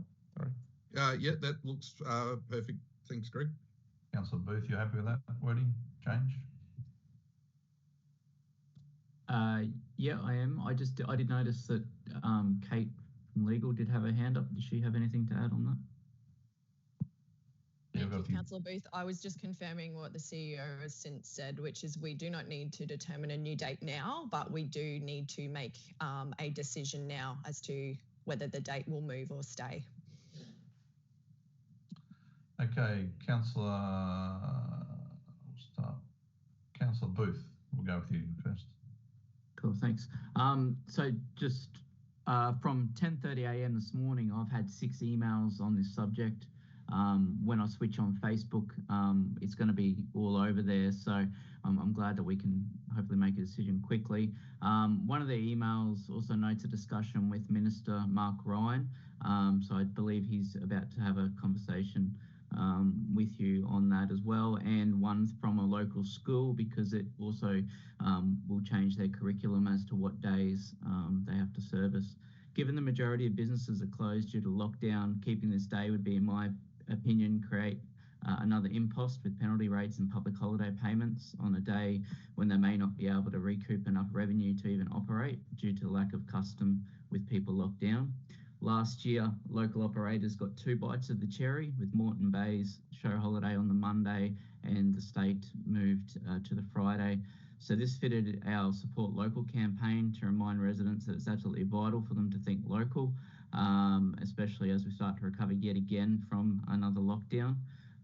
So with I'm supportive of Councillor Constant's motion that we remove the 9th and we reschedule it to bookend the later date that the state comes up with. I think it'll have more economic benefit to the region, and we can even, again, run a campaign to stay in play for locals to have 4 days to spend time and money within the region and encourage those outside the region to come here and spend the extra long weekend with us. And also noted that we cancelled the Family Fun Day at Caboolture, and we are going to rerun that at a later date. So this maybe could then reschedule to fall on the same date, giving something on that Monday for people locally to be able to do as well. Okay, thank you, Councillor Booth. Councillor Hayne. Just reiterating what Boothie just said. Councillor Booth just said about the Caboolture Family Fun Day is a standalone public holiday for the event. So I'd like to see a fresh date for it rather than utilising a future long weekend public holiday that's already in the calendar, because I think it's not confirmed that the event will rerun, but we're certainly determined to rerun it. I don't want it to fall onto an existing long weekend that people might have already booked to leave town. I'd like to see a standalone date, but I'd also like to, I guess, it is short notice because people may have already planned their day or their week around the public holiday next week, homeschool mums and all that sort of thing. So we need to be aware of that fact. But I've actually got an email here from Peter Dutton. Has anyone else got that? No, it's actually Peter Dutton. Adam, it's the other Peter Dutton. It's the soccer. I know. I was trying to be funny, mate. The general manager of the football club seems to be supportive of it too. So I guess those sort of footy clubs, they use those dates themselves for, I don't know, for fundraising. So anyway, that's my 2 cents worth. Thank you, Councillor Haynes. Councillor Savage. Thank you, Mr. Mayor. I've been thinking about this all morning because, like my fellow colleagues, I've been inundated with inquiries. And I think that whatever we do, we will inconvenience someone in this situation because whilst I recognise that there's businesses who have to pay penalty rates when it stays as a public holiday and if their trade is down, I also recognise that there are some people in our community who rely on those penalty rates to supplement their income, and taking that away can be difficult. I also recognise that there's teachers and other people in our communities who the change from a public holiday to now having to work does have an impost on them and increase their workload. And I note as well that the changes to plans for some businesses are really difficult, or even other workplaces, when you go from being closed or on public holiday hours through to open and business as usual. That has an impost on businesses and workplaces. So either way, no matter what we do, I think that there will be difficulties associated with each person in our region and how they adapt to that. But I certainly do think that the economic benefit for our region as a whole is really important to consider. And I know that I would think that overall that's probably an important one that will be driving my decision making today. Thank you. Thank you, Councillor Savage. Just want to, suppose, and Councillor Gillan might be able to correct me. I don't know whether the Pine Rivers Council used to have a show holiday on the Monday or the Wednesday, but this historically came from the Caboolture one that we used to have on the Monday. To 2 points. One was to allow people from our region to go to the Brisbane show on the Monday, which was less crowded than the Wednesday. And then 2, we had the Family Fun Day, which was to put on a local small version of the ACCA for people to come and have fun for free up in the Caboolture region to those families who couldn't afford to go to the ACCA. So it was based on family environments, I suppose, more than the economic driver of things over time. I don't know what day the Pine Rivers one had, Mick, whether it was the Monday or the Wednesday. But my 2 cents worth, I suppose, is people are probably, COVID finishes, or COVID lockdown is supposed to finish 4 o'clock on Sunday. So changing the Monday is going to cause a lot of inconvenience for people who have already planned the Monday, whether it's staff to work, whether it's schools who are going to have the day off, or now would have to change every school in our region to now go into school.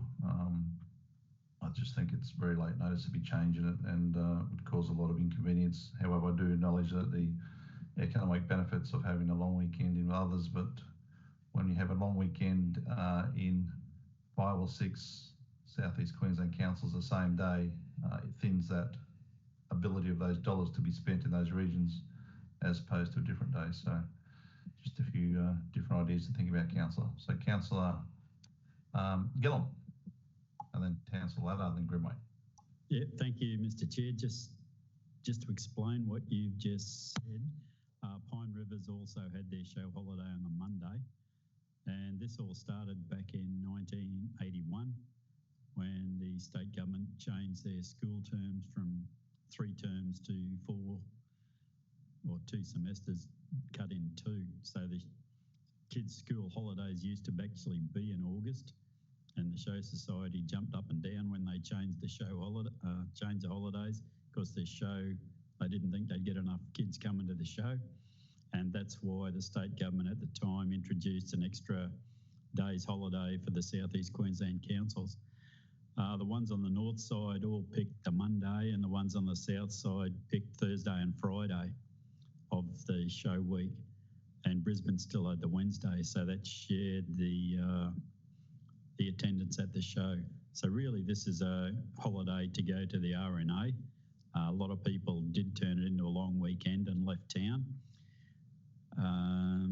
But what you did notice, that particularly in the early sort of decades after this happened, was that businesses actually did close. These days they don't seem to. And we'd get people from our area going into Brisbane on the Monday, and then on the Wednesday we'd get people from Brisbane coming out to our area so they could still shop or whatever, go to the pitches. So there is some sort of economic benefit, as you say. I don't know that it's as pronounced as it used to be. I'm just sort of wondering though, most people do tend to turn it into some sort of a long weekend these days. If we've still got lockdown on the Saturday and Sunday, well, long weekend's basically a wasted public holiday. And is it better for us to pick a date sometime in the future when people can actually go away or head to somewhere inside our own region, or do something in our own region, rather than not being able to do anything at the moment? So I'd probably be in favour of postponing it and looking at a day in the future. when maybe we can give people a bit of a reward for being good, getting jabbed or whatever. So I'd probably be in support of this motion at the moment. Thanks, Mr. Mayor. Thank you, Councillor Gillam. I'm just going to the CEO. I think we're getting a hurry up from the State Minister who wants us to vote on it right now. Greg, is that? Yeah, I'm sorry, councillors, to cut off the debate, but I've got that we have minutes to make a decision, so I think it might be best to run to the vote now, if possible. Yeah, I move that the motion be put. Yeah. Thank you, Councillor Grimwade. Second by Councillor Ladder, so we'll put that to a vote then. All those in favour of the motion there that the Council seeks the State Government's approval to defer the RNA show holiday on Monday the 9th of August 2021 to a future date to be determined. Raise your hands.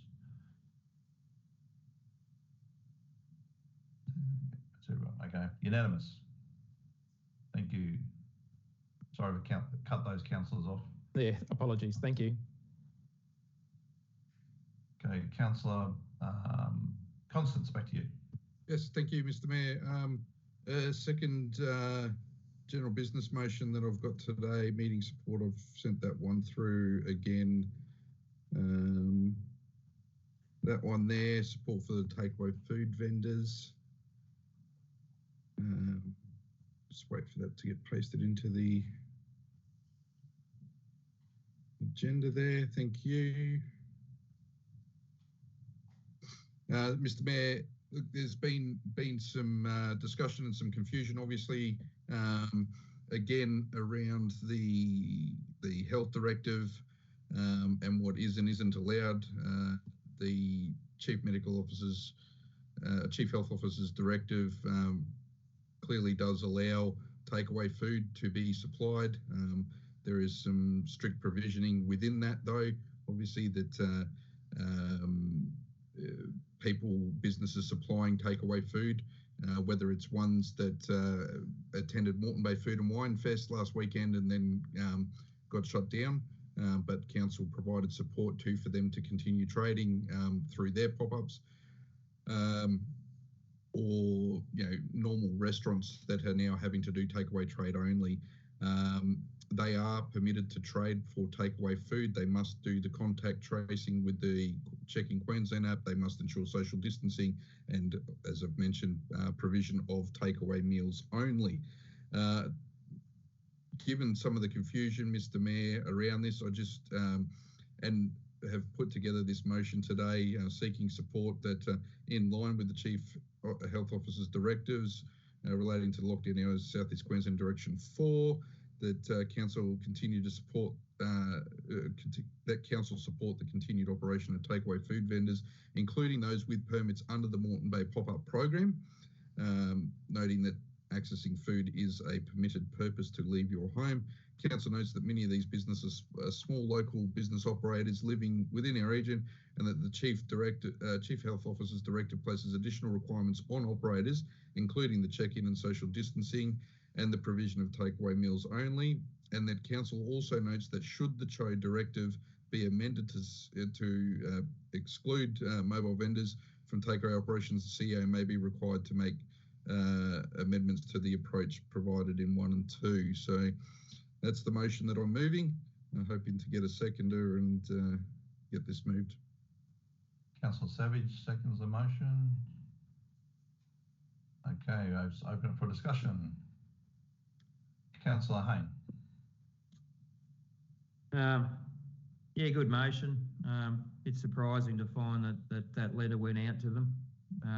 I was contacted by an operator yesterday. I was at the Food and Wine Festival, and I was extremely thankful to council for the initiatives we took to help him offload his produce, which he successfully did.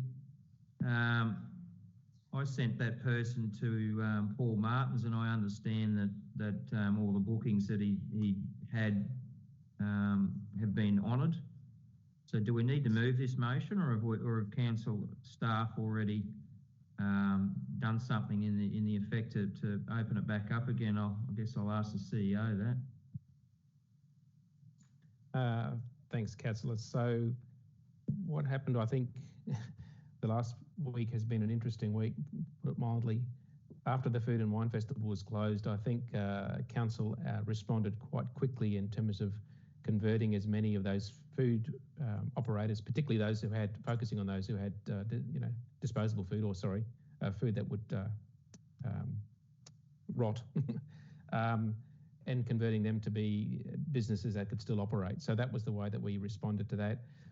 Businesses could make bookings into the future, and those bookings have been honoured. So there are a number of businesses that have pop-ups, and all the bookings that were done up until about a couple of days ago, I think, still apply.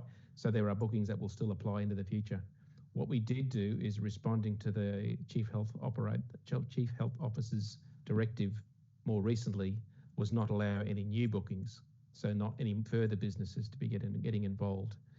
I'm looking now at the updated directive as of this morning, and whilst it is true that people can leave their principal place of residence for food, we are very conscious of the Chief Health Officer and the police both saying stay at home.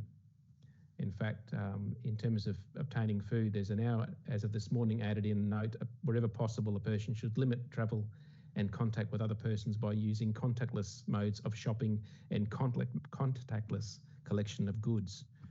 So we, as officers, are very concerned about being seen to promote people leaving home and going out and having further avenues to buy food, other than those avenues that were already in place before the health directives start. And we're conscious of adding more venues out there when the clear message from the state police and the Chief Health Officer is stay at home. I guess, sorry, I'll just jump in again. My concern on that, Greg, is we're honouring ones that have pre-booked. How do you then say to someone that hasn't pre-booked that, oh no, they're okay, they're pre-booked? It's, it's either COVID safe or it isn't. And if you're going to find a food takeaway business that's going to be COVID safe, it's the one parked on the side of the road out in the fresh air. So I know what you mean, but I mean, I'm under the same argument. You've got to shut down KFC and everything, haven't you? And there are lots of businesses, you're correct, there are lots of businesses that are struggling. I did read the article about Indooroopilly Shopping Down being empty. So a lot of retail businesses are struggling at the moment. But the view that we took at the time as officers was, let's not, in effect, open more venues when the clear message from the state is stay home. But those venues that were previously approved, they continue to stay open. It's not perfect, like most of the answers in this circumstances, but we thought that was the best balance to strike under the current circumstances. But I, respect the motion on the table. Councillor David, did you have your hand up? I did, but I'm okay for now. Thank you. Okay, thank you. Councillor Tonks. Then I'll go back to you, Councillor Constance. I just understand where Greg is coming from about the Chief Health directives, but we see people when they're at Woolies are in a much closer proximity to people than this would be, and we're really putting the onus on the business owner or pop-up owner to make sure that they are complying with those directives as well. So as long as there are strict, guidelines around what they can and can't do and how many, people milling, I'm happy to support it, given that the businesses are really feeling the pinch, especially after Food and Wine Festival. The Recco Ring is a great example of how well it can be done, even though, that's accessible through cars, but it was a really good initiative, and I'm happy to support it today. Thank you, Councillor. Councillor Constance, were you just in your motion just want to clarify something, that because I understand that the current situation is we're allowing those permanent bookings to continue, but we weren't going to allow new bookings who may be opportunists that trying to take advantage of the situation. And are you saying you want to open that up for anybody to make a booking now on that? Yeah, thanks, Mr. Mayor. Look, a couple of specific examples are around mobile food trucks in in the Hills District, where we have examples. And my understanding from the communications yesterday, both received internally from staff and also from the vendors, is that under the pop-ups program, the bookings at George Wilmore Park have been cancelled and are not to occur, and they're a standing regular booking. Now, the crazy thing about that is that that same vendor can go 300 metres across the border into Brisbane City Council, where he has his regular, Tuesday, Thursday, Friday setups at different locations in the Gap and Everton Park and that sort of thing, and literally 300 metres outside of our region, and still trade because they're following the takeaway directives as written in the Chief Health Officer's directive. So, I think I'm not necessarily saying, open it up to everyone, but at the same time, as we saw last year, there's actually nothing from what I understand within our local laws that would stop a food truck operator that's licensed in our region from turning on the burners in their caravan and starting up their food truck, whether it's the local Thai one or the wood-fired oven, and running out of there and selling food outside their own home because the van's licensed. So they could do that at the moment, and where this motion is really about making a decision: are we going to allow this to go on in the back streets, or are we going to continue to support local businesses by allowing them, under the obligations that they have under the Chief Health Officer's directive, to continue to trade as they do in open spaces in our parks? My intent isn't necessarily, Mr. Mayor, about opening it up, but those that are regular and have the regular ongoing bookings, in my view, should be able to continue to have those. Thank you, Councillor Constance. I might head over to the Director Halpin, who will say a few things, and then we've got Councillor Gillam and Councillor Ruck. Thank you, Mr. Mayor. Yes, councillors, just for clarification, certainly what we've done at this point was simply paused taking new bookings for our pop-up sites. And that was, as the Chief Executive Officer has spoken to, aimed to support the health directives around trying to limit the movement of people. All existing bookings are honoured, including those that go beyond, currently running this week and go beyond that as well. And you're quite right, Councillor Constance, any licensed vendor is entitled to continue to operate. So this was simply about not taking bookings into our public spaces, just regarding the view that we then may be seen to be activating spaces and encouraging people to congregate and go to public spaces. That was the reason for the decision that we put the pause on, and it's been advised to everybody that we would look at that again. Presently, we were going to look at that again this weekend regarding updated advice from the Chief Health Officer in regards to what it looks like post-Sunday. Thank you. Thank you, Bill. Councillor Gillam. Yeah, thank you, Mr. Chair. Just a question of Councillor Constance.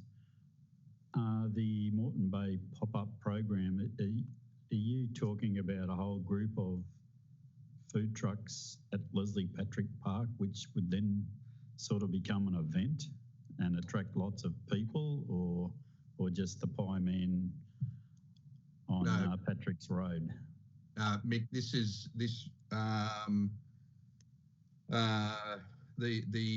a particular vendor that reached out to me yesterday. Is an operator in George Wilmore Park that has his regular bookings every week in George Wilmore Park, where between 4 p.m. and 8 p.m. I think his permit is. He runs the pizza truck, does his takeaway pizzas out of George Wilmore Park. I would imagine the way the email came out yesterday, it would also impact, the pizza guy down on Collins Road. The pie guy on Collins Road. This is not about events. I'm certainly not encouraging events. What I'm simply saying though is, we've got, the mobile food vendors, the Pie Man, the Smoko van that runs around industrial estates. They're still able to operate at the moment, but we're saying that, we're going to, and any of these vendors could go and operate in their front driveways at the moment because they're licensed. But we're saying we're not going to let them operate in the parks where it's probably actually safer on balance, because people walk down. That's how these things work. You know, you've got a huge catchment of people. They don't drive down. They walk down to George Woolmer Park. They get their pizzas, and then they walk home and eat their pizza. They don't hang around in the park.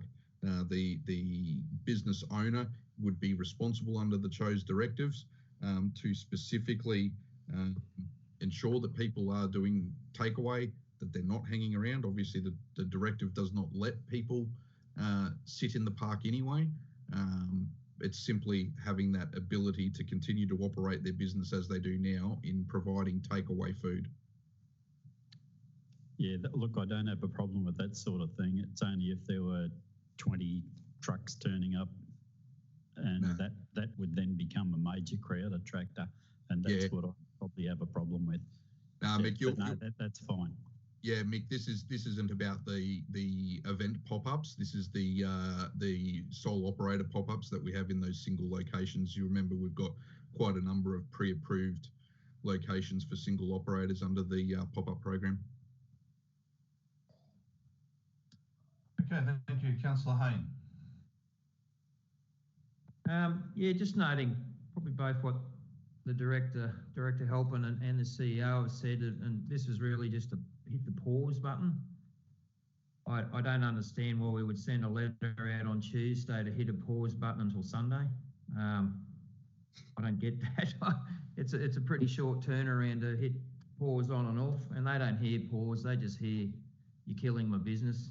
I don't understand why we've done this. And from the CEO's comment of we don't want to look like we're actively supporting new things, well, they're not new. They've already got their license. They're existing operators. Really, the bookings become new because they have to remain fluent. And given that there's no events, they need the ability to do that. They've lost all the events. So yeah, I don't see them as new businesses, or we're opening up new risks. They're already existing. It's just their booking and where they want to park that day or that week that changes. And if we want to put some stringencies around that, then that's easily done. But let's give them the ability to keep their business alive. Thank you, Councillor Hayne.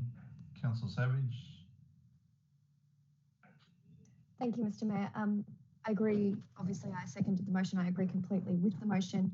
I just wanted to clarify something that Councillor Constance said. Just for the record, I believe that operators can't just set up on their driveway because they would then be in breach of potential land use approvals. So whilst they might have their food business approvals in place, their land use would not necessarily facilitate that type of operation. So just clarifying that, but I think Councillor Hayne really summed it up very well. This industry is one that is hit the absolute hardest when we have snap lockdowns. It's key. It's key event time. We know that we've been putting out messaging as a council to encourage people to go and support their local food businesses where they can. These are by nature the sorts of businesses that you generally have contactless collection from. You're not congregating at that location. You generally grab your food and head off. More so now with our parks and things not being able to be utilised in the same manner as normal. So I can't really see, I understand why the decision was made, but I don't think that in this case it's really sending the right message to our communities in that we want to be supporting our businesses. They're not new businesses. The booking is new, and provided they meet the health directives set out by the state in terms of COVID check-ins and those sorts of things, I think that if we try and limit them, then we are really stepping into territory that is beyond what the directive actually outlines. Thank you, Councillor Savage. Councillor Tonks. Sorry, just one question, probably through to the Director, is what is the limits in number of food vans in that location, so that we make sure that we're clear we're not encouraging people to, go to multiple locations, and it is just a takeaway only. Thank you, Councillor Tonks, through the Chair. Yes, indeed, it is certainly takeaway only. I'm sorry, I don't have the detail of the numbers at the individual locations, but it's very small. I think it's actually just sole operators. at the end of the day, if we permit the bookings to be made, those operators obviously would conduct themselves in accordance with any of the health directives, and that is outside of our space. Thank you. Thank you. Thank you, Councillor Tonks. I'm just wondering, Councillor Constance, with your motion there, and Councillor Savage as a seconder, do we need to, is it worth putting there about just permanent bookings? Do we need to put that in with permanent permits? Is that how you would describe it, or just picking up on, I think there's general support for everyone to support the ones who regularly go there, and that example you gave, we talked about yesterday with the George Wimble Park one, is a perfect case where that would be a permanent booking. Yeah, Mr. Mayor, I think they're permanent, but because of the limitations of our system, and Bill would be able to clarify this, but the system kind of requires I think a maximum of 6 weeks, so they have to continue, or it might even be 3 weeks or something. So they have to kind of continue to rebook as well. So yeah, look, I mean, I as long as the intent was to continue to allow our regular operators to continue to operate, like continue to renew, I wouldn't necessarily have a problem with that. And it's going to be very easy for operators like the wood-fired oven to continue to, the staff know who they are. Yeah. Okay, over to you, Bill. Thank you, Mr. Mayor. Councillor Tonks, just back to your question. Yes, they are sole operators in each of those sites. I was able to get that information. Councillor Constance, the matter would be simply we would just open the bookings. You're quite correct. The bookings can be made up to 3 weeks in advance by individual operators, so that we keep that fluidity in that space. But really, we're not, if we decide to take bookings, I don't think we would be in a position then to refuse non-regulars. It's a case of we either take bookings open to those that it's applicable to, or we don't take bookings. I don't think we would be wanting to place our officers in situations where we go, well, you've been an existing user and you haven't. So I think we would just, it's really a question of we just take the bookings, or we continue a situation where we've ceased taking bookings would be the easiest way to deal with that. No doubt the regulars would be the ones that are most familiar with the sites and would be the quickest to contact us. Thanks, Bill. Thank you, Bill. Councillor Savage, you got your hand up again? Yeah, sorry, I just wanted to touch on something that Bill mentioned there, and I guess put my support behind what he was saying in that, can we really limit regulars versus non-regulars and putting our staff in that position? I think now is probably not the time to say who is and isn't regular, because there's a lot of vendors who might do occasional pop-ups or other types of things in our region, but are predominantly event focused, and they have also lost all of their capacity to trade. So I wouldn't be against someone who hasn't had a pop-up, for example, in Sylvan Beach Esplanade and Ballara, and undertaking that throughout this time, if it means that their business is able to continue and is safe to do so in meeting all the guidelines.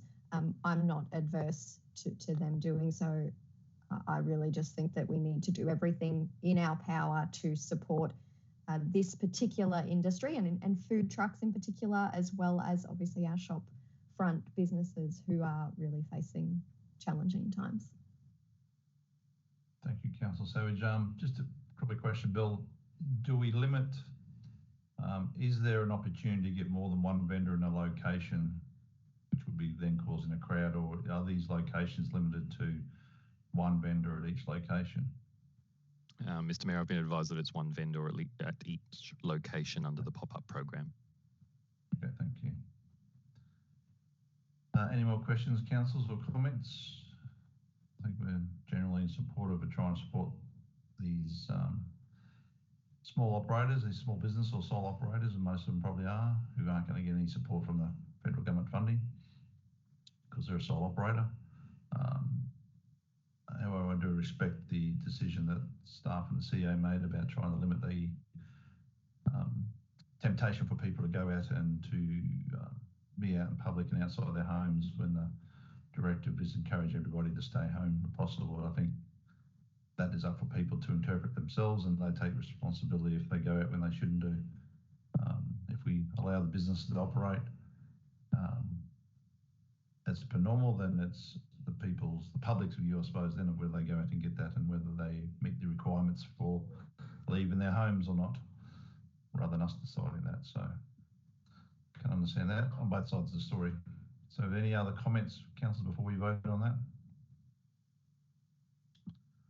Okay, we'll put that to, sorry, Councillor Constance. Sorry, Mr. Mayor, I was just going to highlight, I think point 3 is a very important one in this as well. It does acknowledge that we are in a fluid situation. The chose directive could change and be very specific on this, and in which case the CEO and staff may have to make a decision before being able to consult with us. But at this stage, given that takeaway is allowed,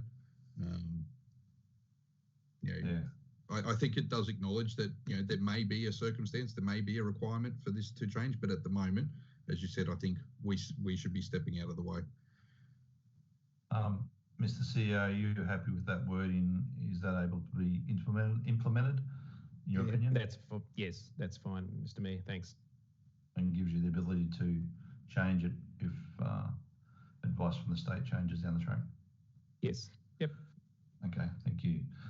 Okay, we'll put that to vote then. All those in favour of the motion? Carried unanimously. Thank you, Councillor Constance. Any other general business? No, Mr. Mayor, I think I've said enough today. Thank you. I'm sure those kids are waiting to get their parents to cheer their ear off. I've got a general business item, Mr. Mayor. Okay, Councillor Shipway. Okay. So mine is in regards to Griffin. As we know, it's growing quite quickly. We're at over 8,500 residents with more development happening at the moment. A key connection that we're missing at the moment is one across Freshwater Creek between Griffin and Mango Hill. The motion that I'm proposing today would give the community some confidence that council are going to investigate all options for a footpath or active travel across Freshwater Creek. I've got a supporting letter also from the member for Marumba, Deputy Premier Stephen Miles. Both his office and mine constantly receive requests for some linkage to our Moreton Bay rail trail. And there is I did send meeting support a map where we feel that the best location is, but obviously officers and the CEO would know best. So today's motion is just asking that the Chief Executive Officer investigate an active travel pathway across Freshwater Creek between Griffin and Mango Hill, noting that this type of pathway would be used by commuters to the train station and school children, given that there isn't a high school in Griffin itself, that basically it would open up students to travel easily towards the Mango Hill Secondary College as well. Okay, thank you, Councillor Shipway. As it says, it's to investigate. Councillor Sims seconds the motion. Do we have any comments on that? It's just, as the motion says, to investigate it and then come back to a briefing. Yes, and I did forward the supporting letter as well to meeting support for noting. Okay, Councillor Hayne, got your hand up. Yeah, just a question, I suppose. I've got many footpath connections that are very much needed, and I've never felt the need to put a motion up to investigate it. I don't understand why we have to do this. As soon as you do it, there is a heightened sense of expectation from the community because you've kind of committed in a roundabout way. Generally,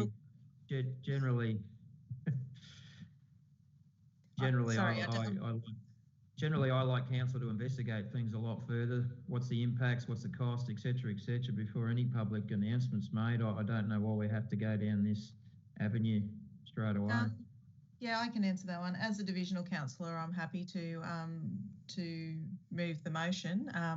Basically, it is a missing connection. I have tried a few times to get this, and I'm unsuccessful. So I've escalated it based on what the community have asked me to do. It's already a heightened topic of conversation in the community.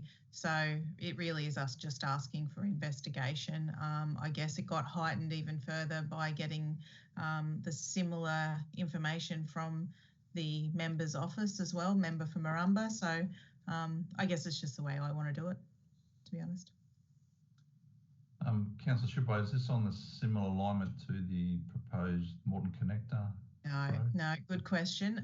No, that would be quite a distance away from this, and the Moreton Connector won't link up to what we've got, which is already the Moreton Bay Cycleway, the rail cycleway. So that small picture that you can see there on your screen, basically, if you stand on one side, you can see where you want to walk, and probably back in the day, us kids would have walked straight under there and gone to school. But these days, that's dangerous, and we don't let anyone do anything like that. So everyone needs nice footpaths. I can see a few of you laughing. So really, it's just to get some traction on this and get some investigations done. And if it is too expensive, too hard, environmental concerns, I'm happy to deliver that to my community. But right now, they need to see that their councillor has done something about it. Okay, thank you, Councillor Shipway. Any other questions or comments? Jackie, did you have your hand up? I was just going to say, Mr. Mayor, infrastructure planning is happy to investigate that particular project. Okay, thank you, Jackie. No other questions or comments? We'll put that to a vote then. All those in favour of the motion to investigate? Carried unanimously. Thank you. Anything else, Councillor Shipway? No, thank you, Mr. Mayor. Okay, that wraps it up for everyone for general business then. We might have a motion. We've got one confidential item now, so if we have a motion to move into confidential session, Councillor Winchester, second Councillor Constance. All those in favour? Okay, carried. We will now move into confidential session. Thank you.